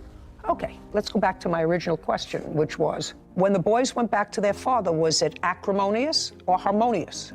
It was not good. Well, so tell me your version of what happened. The reason it was acrimonious is because he knew very well that once we got him, we put him on a strict schedule. 8 o'clock, brush your teeth, 8:15 pajamas, 8:30 bed. Where was your daughter living at this time? Yeah, just a second. If you're going to interrupt him because you want to get it out, I'm sorry, that's not going to be good for you. She had a room at our house. Just a second. So your daughter was living with you. So what you're telling me was your daughter was in the wind someplace. Accurate. Okay. You know, you had her for a long time. He only had her for 5 years. And I can understand the sadness if your daughter is in the wind and not being responsible, sir. But that doesn't mean he has to shoulder all the burden. Right now, he's shouldering all the burden of supporting the 2 children, which I assume you're doing. They're living with you. And so are you working? Yes, I am. And he's working. Your daughter is not. She's working 2 jobs. She always has. If she's working 2 jobs, why was she in a room? She wasn't renting. She was living there free. Okay. So now let's get back to this acrimonious transfer by the children back in July. Dalton called me, or called the kids. Okay, so he called the children. After bedtime. Okay. Called my wife's phone 4 times. Ring, ring, ring, ring. And she wouldn't answer because kids were in bed. And then he called my phone twice. The second time, I have an old flip phone. I flipped it, walked in, because now I hear the boys are awake. I let them talk to the boys. And then I took the phone back and I said some naughty things to him and hung it up. What did you say naughty things to him for? Because I was very angry at him. Can I use some swear words that I used when I told him? No, I assume you used some terrible words. Yeah, but I just told him, don't call me anymore. Is there any reason that you've discussed with your wife why she didn't answer the phone? Because the boys were already in bed. He had done that before. You already told me that you heard the boys, so you took the phone into his room. After the phone calls, they woke up. Is what you're telling me that the first time that he tried to talk to the boys, that you or your wife didn't answer the phone? I think it probably happened once or twice prior, and then we told him, don't do it anymore. Okay, fine. And this time we were fed up. Fine. So that's when he said, I'm coming to take the boys. No. Well, when did he say he was coming to take the boys? Not until July. Jacqueline told us that Dalton was going to be taking the kids once they got out of school. Okay, I'm going to take the pain out of this case, and I'm going to do it relatively quickly. I think, Mr. and Mrs. Smoody, that this lawsuit was very ill-advised. The defendant doesn't owe you any money. He doesn't owe you any money because if there was money owed, it was a marital debt, and it should have been taken up at the time of the divorce, listed as a marital debt, and then it could have been fixed by the judge who approved the divorce, how much and by whom is owed money. You chose not to do that. It was only after a very acrimonious set of circumstances, roughly 5.5 years later, after this truck was purchased, that you chose to exercise any prerogatives with regard to a debt, except this letter, which threatens to go to his boss to get him fired if you don't stop making payments, and that was only after the 2 children came to live with you and were sort of overwhelmed. You have to understand, Mr. McDonald, who I think probably is trying, he's got the 2 boys. It got very complicated, but it's not a lawsuit, and I would make nice with him. He's got 2 children that you probably want to have some connection with, and this lawsuit certainly doesn't help that. But anyway, for all the reasons that I've stated, your lawsuit's dismissed. We're finished. Thank you. This court is adjourned. He owes us that money. He admitted he owed us the money. I think the judge was absolutely correct. He promised he was going to pay us the money back. I don't owe Jerry any money. Kids are irresponsible, have no sense of honor, duty, respect, responsibility, nothing. Really should be a family thing, and maybe one day it can go back to it. This was a great case that explains why a lot of cases in civil court have a statute of limitations before you can bring a certain kind of case, because here it was hard for us to understand why they would not have requested that money back earlier. So when you ask for it now, years down the line where so much has happened, court's not so likely to feed into that because you don't know what the real motivation is behind it. I agree. I think it's really foolish of them, especially since their ex-son-in-law has total custody of these 2 little boys, for them not to maintain reasonable relationship with him. It was a good showing, though, that if you do give money to your daughter, son, and their significant other, and they do get divorced, you should follow that divorce proceeding. So if you do have a claim, legitimate debt. Lucinda Noble is suing her sister, Tiffany Acuna, for rent and property damage. Court come to order. All rise. Have a seat, please. Case 2109, Noble versus Acuna. Thank you. You're welcome.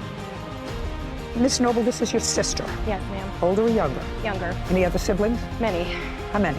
I have 5 sisters and 4 brothers. And you have kids. How many children do you have? I have 3 daughters. How old are they? 18, 15, and almost 12. And you? I have 3 children, and they are 10, 5, and 2. There came a time when, that was in August of 2021, according to your complaint, that you were having some housing difficulties with your children. No, that's not true. Well, Miss Noble, what led you to believe that your sister was having some housing difficulty? Because you start your complaint by indicating that she was about to become homeless. Her house that she was living in was being put up for sale. So the house that you had been renting, Correct. for how long? About 2 years. I'm not really sure. It was well Was over a being year. sold. Well, I didn't know that until I gave her my notice after I'd already previously asked my sister if we should move in. So you approached her about you moving in with her. Yes, correct. And do you own your own home, Miss Noble? I do. Where you were living there alone with your 3 children. Yes. Okay, and how much rent were you paying? $750. Now, when you decided to move in with your sister, what rent was discussed? Well, she had told me about $400 is what she wanted. Okay, so she said the rent was $400 per month,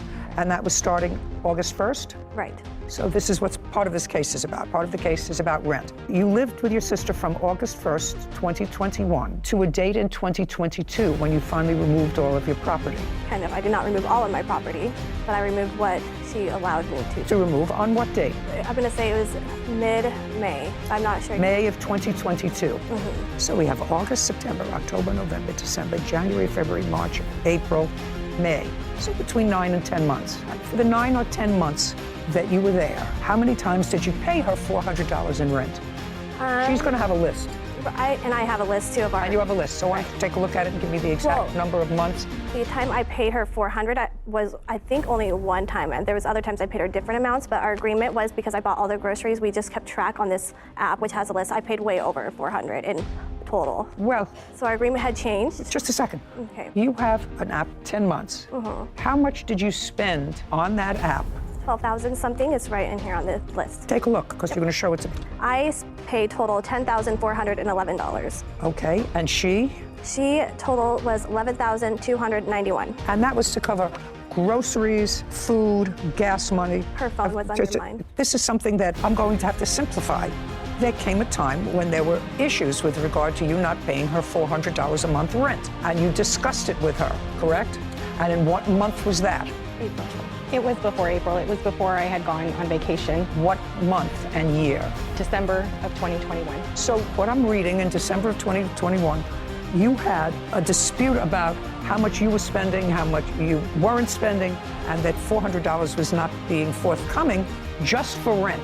You see, I can understand that the two of you decided to split bills, everything other than the $400 in rent. You each have 3 children, you're 2 adults. Let's get to December. Was it the beginning or middle of December that you had this discussion about just pay $400 a month and we'll deal with it? Maybe the middle. Okay, so we have January, February, March, April, and you moved out in May. Correct. I was kicked out illegally, yes. In May. Yep. Left in May, so that's 5 months. It was suggested by your landlord that just give me $400 a month and we'll split groceries. In April, I have the proof of the text. Just a second. So we have January, February, March, and April, 4 months. Did you give her $400 a month for those 4 months? Nope, it was never discussed before then. I have the proof that it was discussed in April. I'd like to see it. Thank you. It was discussed in April again. Okay, just a second. I just want to see the proof. Well, show me if you have proof of an earlier conversation. I don't. I believe that there was an earlier conversation. Let me see the one that occurred in April. It was mainly the receipts. I'm not getting involved with that at all. Right now, you had a place to live with your 3 children for much less than the $750 a month that you were paying at another residence. Right. And I spent way more on groceries. I did all the groceries. Whatever. Your children didn't eat more. Right. My children didn't live there the whole time. I don't care. Okay, I'm sorry. Can I look on my phone? It might be faster. Is that okay if I show you the text? I don't care where you show it to me. Just show it to me. Thank you. I'm sorry. Oh, yeah. So I apologize. I apologize. Sorry. On April 24th. And then she can scroll down because she kind of keeps for a couple days.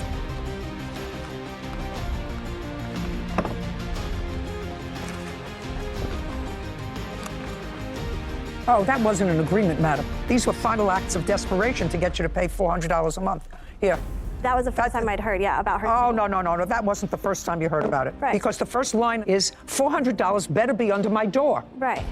So that's not the first time you heard about it. Right. That's an act of desperation. Okay, so you had this conversation with her in December, and she was there until May. And according to you, you only paid $400 once. That's $2,000. By the way, how are your children supported? I work. Well, I work, yes. Is that a full-time job or a part-time job? It was part-time. Well, you don't support yourself and your 3 children with a part-time job. Do you get any child support for them? I did get child support for 2 of them, yes. For 2 of them? How much is child support to you? $300. $300 a what? A month. Do you get any other assistance? Yes, I had food stamps. Do you still have food stamps? Yes. How much a month? For something, I'm not exactly sure. And when you bought food for the household, you used the food stamps as well as your other money from your part-time job.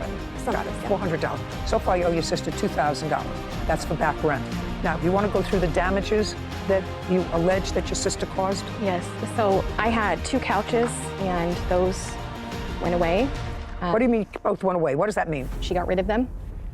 While she was living there? And you knew about it? In what month? It was when I came back from vacation. My things were gone. I'm not following. You were supposed to be gone for 2 weeks, according to her. No, I was gone for 3.5 weeks. You were gone for almost a month. She was babysitting for your children. They don't really need babysat. They're older. Well, your 12-year-old can't live by herself without a mother for a month. No. Okay, and your 18-year-old does what? She works at a hotel. So she works during the day or at night? She didn't at the time. She was at 17 at the time. You're not going to leave a 17, a 14, and an 11-year-old alone for a month? Of course not. Okay, so they were home with your sister? Yes. Let's get back to the initial question. I forgot what my question was before I went off on this tangent. Couches. The couches. That's where we're at. Yes. So you went away for a month, and when you came back, couches were gone. Couches, like the whole house had transformed into basically her house.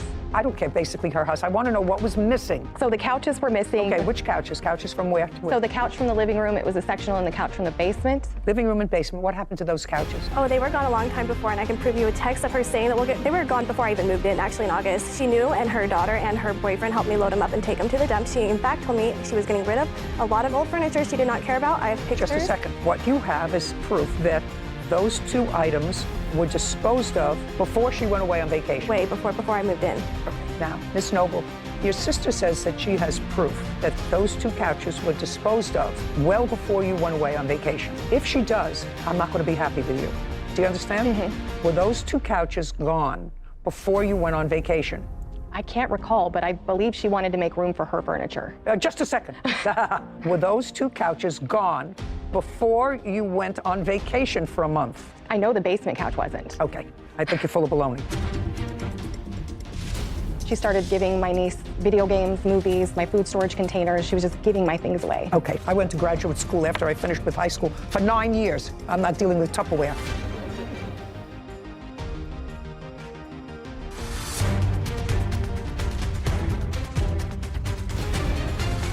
Lucinda Noble claims her sister, Tiffany Acuna, owes for rent and property damage. Tiffany is countersuing for an illegal lockout and filing a false CPS report. Okay, let's go. Property taken without permission. What property did she take without your permission? Okay, so what part she owes you for rent? The TV stand, she broke it and threw it under the trampoline. What's next? The weed trimmer, she took that.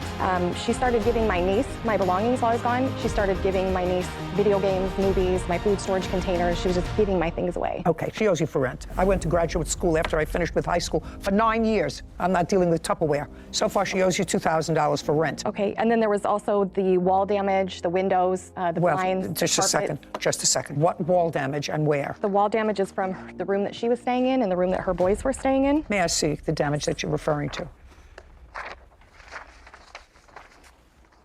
Here's the one more of that, and then here's the blinds, and this was damages from her cat.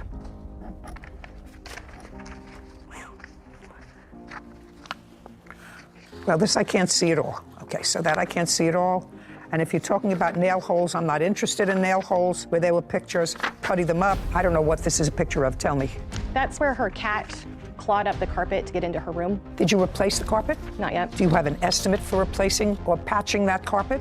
They don't make that carpet anymore. Okay, I don't know that. How did these blinds get broken? I'm not sure. Are those the ones that were in my bedroom or the kids' bedroom? I really don't know, to be honest. But I do feel like I remember them being broken, but I just don't remember if they were broken when I already moved in or not. I really don't know, ma'am. I mean, honestly, I knew they were broken. It's like I'm remembering, but the house, like I said, was not in a good condition when I moved in. Okay, I'm not talking about the rest of the house. My daughter is actually, Tiffany told her that she knew they were.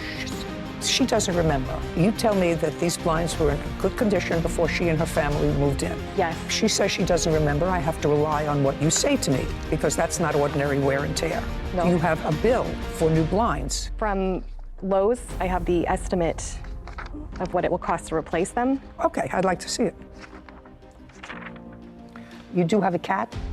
Yes, I have one cat. Okay. She has multiple. So we're talking about $47.98. Times 2. Okay. Anything else? Any other? For 2 blinds. I only see one. No, those are 2 different windows. Oh, times 2. You're right. Anything else? I have to remove the junk that she left at my house. I was not allowed at her house. What else? That's okay. If you have to think that hard, then we're finished. We're moving over to the countersuit. Counterclaim is for an illegal lockout. Okay, let me run through this illegal lockout and dispose of it quickly. The illegal lockout that you're referring to happened when your sister, who shouldn't have, took the door off your bedroom. Right. She says she took the door off your bedroom because you weren't paying close enough attention to your children. Right. And I assume she's talking about the 2-year-old. Right. And when she took the door off your bedroom, you called the police. Right, yep. I called the police. Yes, you called the police, and the police came, and when the police came on, do we have the date? 26 April. The police arrived, and they told her she couldn't lock the door, and you were let in. Correct. Okay, so not egregious enough for me to have to deal with 2 sisters fighting. But the other part of your claim is that your sister filed a false CPS report. Right. And first, how do you know a CPS report was called in? Well, they called me. Real quick. Child Protective Services. Right, they did call me, but first I actually had the phone call from my sister, my witness, who's here right now, because she had pre-warned me because she had gotten the phone call from this sister saying Lucy is going to call on you. Okay. Do you want to step up? Sure. Tell me your name. My name's Stephanie Aslett. I'm the older sister when of did, these 2. Yeah. When did you have a conversation with Miss Noble about the defendant's children? The same night that the cops were called. Tiffany had called me because Lucy's daughter had crawled through the window and opened the door. So you spoke to Lucinda? Yes. On April 26th? Yes. Did you call her or did she call you? She had called me because she wanted to let me know that the cops had been. Do you recall that conversation? Yes, I do. Okay, tell me about the conversation. She called to let me know that she was letting me know that since I was the only one probably capable or in this position to take on a child, if CPS was involved, because the 2-year-old would not be able to go to his father. He was in prison at the time. And I was like, why are you calling and telling me this? Tiffany's a good mom. What's going on? And she goes, no, she's not. I've already called CPS and forewarned them that this is happening. She needs to be taken care of. What's happening? Apparently there was lice on her daughter when she was at her father's house, and the 2-year-old, apparently he was running around with a wet diaper. Who was taken to their father's house? The daughter that had the lice was... The daughter was the 5-year-old? Yes. And Okay, not the 2-year-old. Yeah, she supposedly had lice while she was at her dad's. Went to her father's, and that was sometime in April. Is that correct? Yes. And got head lice. Well, he had told me, I wasn't for sure, but I'd let my sister know just in case that she may have lice. Let's check the girls. Okay, and your sister was home at the time? Well, no, she was never home. Everything was over text message. Just a second, was that when she was away? She was not staying at the house.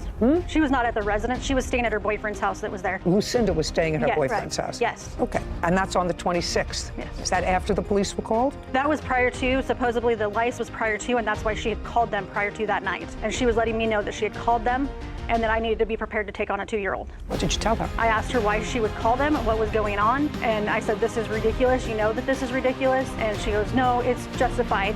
And I said, I don't understand. Did she tell you why? Yeah, she tried to tell me that... well, tell me exactly what she said to you. Why is this She made justified? the comment that so she Tiffany has not been there. Okay, you had to ask My her words why. to her were, how do you know this when you're never there? And she said? I just know. And gave you no more specifics? No. Okay, you want to tell me about that conversation? I never said I was calling CPS. I said someone will. I know the person who did. It wasn't me. Okay, well... But I knew it was going to be happening. Okay, Stephanie, let's get clear, okay? When you spoke to Lucinda, and she said to you, in effect, are you prepared to take on a 2-year-old? Did she tell you that someone was calling CPS? No, she did not. She said that she would be the one calling and that she has already contacted them because of the situation at her home. Okay, now, assuming you and your sister lived alone together, whether you spent time with your boyfriend, I know you have older kids, but you were away. When you were away for that month, were you staying with your boyfriend? Yes. Okay, and you left your kids alone, correct? With my sister. With your sister? Now, why would you feel comfortable about leaving your own children with your sister if you felt that she neglected her own children? They didn't need the amount of care that a 2-year-old does. Are you telling me that a 15-year-old doesn't need a lot of care and watching these days? Or a 12-year-old or an 11-year-old doesn't need a lot of watching and supervising? Is that what you're suggesting to me? Not as much as a 2-year-old. Well, one is a physical watching to make sure that it eats and drinks and is bathed periodically. The other two are far more difficult. You've got to have eyes all over the place to watch a 15-year-old and an 11-year-old. You've got to have your eyes on their computer. You've got to have your eyes on their iPad. You have to have your eyes on their schooling, on their homework, on their everything else. You take a month to go off with your boyfriend. That, to me, is not participating with your children, especially since you suggest that your sister, with whom you left your children, was neglecting her own children. Your Honor, I would just like to say that I was reaching out to her a lot of the time too, where I would get 1 week there was nothing. She said, I'm sorry, I had no Wi-Fi. Her children were skipping school. They were not listening to me. They would not do their homework. Do I need you to reinforce what I just said? Right. I don't need you to reinforce what I just said. You had had a history with methamphetamines. You refused to meet with caseworkers according to the report you gave me. I have other reports too, if I may, please. Thank you. I'm not finished.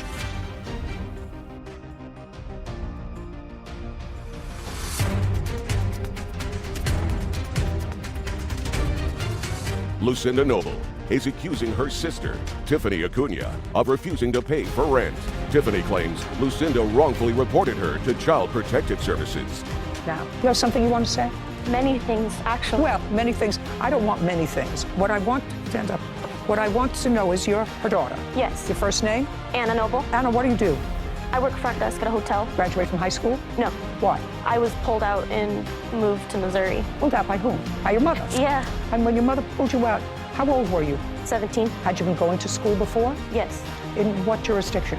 It was alternative school. When you say an alternative school, what kind of an alternative school? For troubled youth. Tell me about your trouble. Was it behavior trouble? It was many things. I was a very wild teenager. Until when were you a wild teenager? Until I sent her to live with her dad. I didn't ask you any questions. So now you can sit down. Okay. I'm not going into anything else. Lucinda, so far you went away for a month with your boyfriend, leaving your 3 children, who you say don't need supervision. How long were you home before you took the door off her bedroom? I got back from vacation in February, early February, and the door was removed in April for a few hours. Okay. Do you have any proof other than this conversation that the plaintiff called CPS? I believe it is proof. Just the thing that was reported is something she would only know. Would that be considered proof? Well, let me hear what was reported. It was reported that I would not treat my child with lice. That was what the CPS report was, and it was unsubstantiated, and I have that all proof. Okay. When your 5-year-old went to her father, she went to visit with her father, and children do get head lice. It happens periodically. Lots of children who go to school, who interact with other children, come home and they get head lice. I've had a lot of children, a lot of grandchildren, and it happens. And you usually treat it. I assume that her father did not treat it. Oh, he did treat it. He told me immediately. So he treated it. So how do you know that the head lice was the nature of the complaint? That's what was on the report. May I see it? Your children weren't removed, except for your boy. My one son, and then that lady. And then returned. All 3. Oh, yeah. All 3 kids were taken. Yes. Okay. There you go, sir.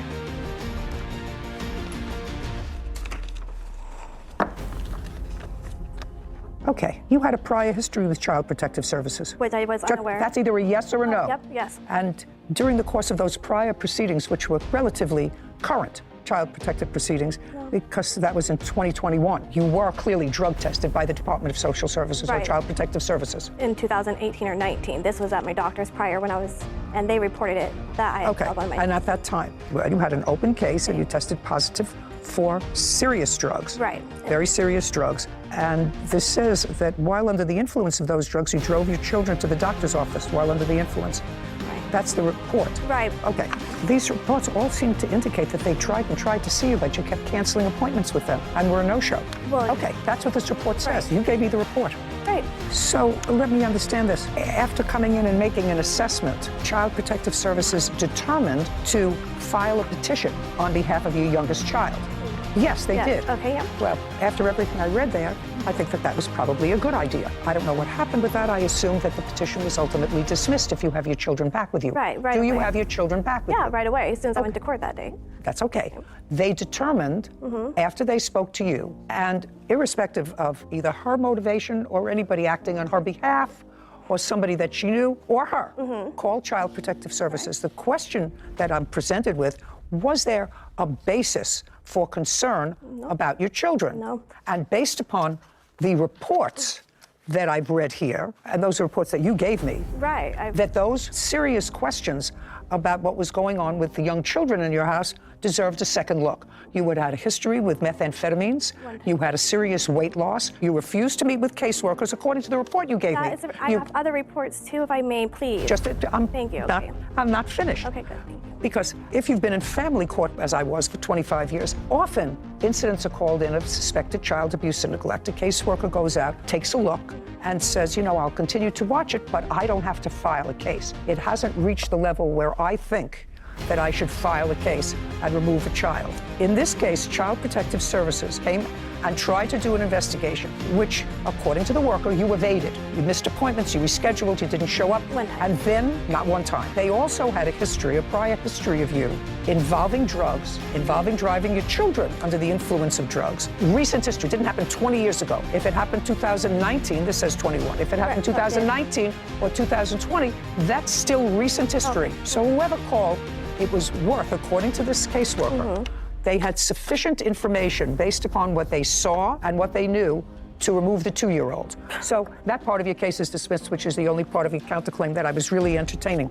You owe your sister $2,096, $2,000 for rent and $48 for, I forget what it was, blinds. Thank you, we're done. My This court is adjourned. We're done. I had drug tested every month during the time that this happened, and it was like an oopsie under my doctor's supervision. I've just helped her, and she takes advantage and takes advantage. You don't call CPS on your sister when you're the one that took off to Africa for 3 weeks, 4 weeks. And this whole thing wasn't about money. It's just I needed someone to tell her, look, you can't take advantage of people anymore. She's still the outcast that everyone's upset with. I'm not the outcast, though, but I'm definitely not helping her anymore. So we've seen it a lot here, claims for unsubstantiated CPS reports being filed and people seeking damages for that. So I'm just wondering, do you think there was a basis? Is that why, obviously, you didn't rule in her favor on the claim of the false CPS report? So there must have been something in there that...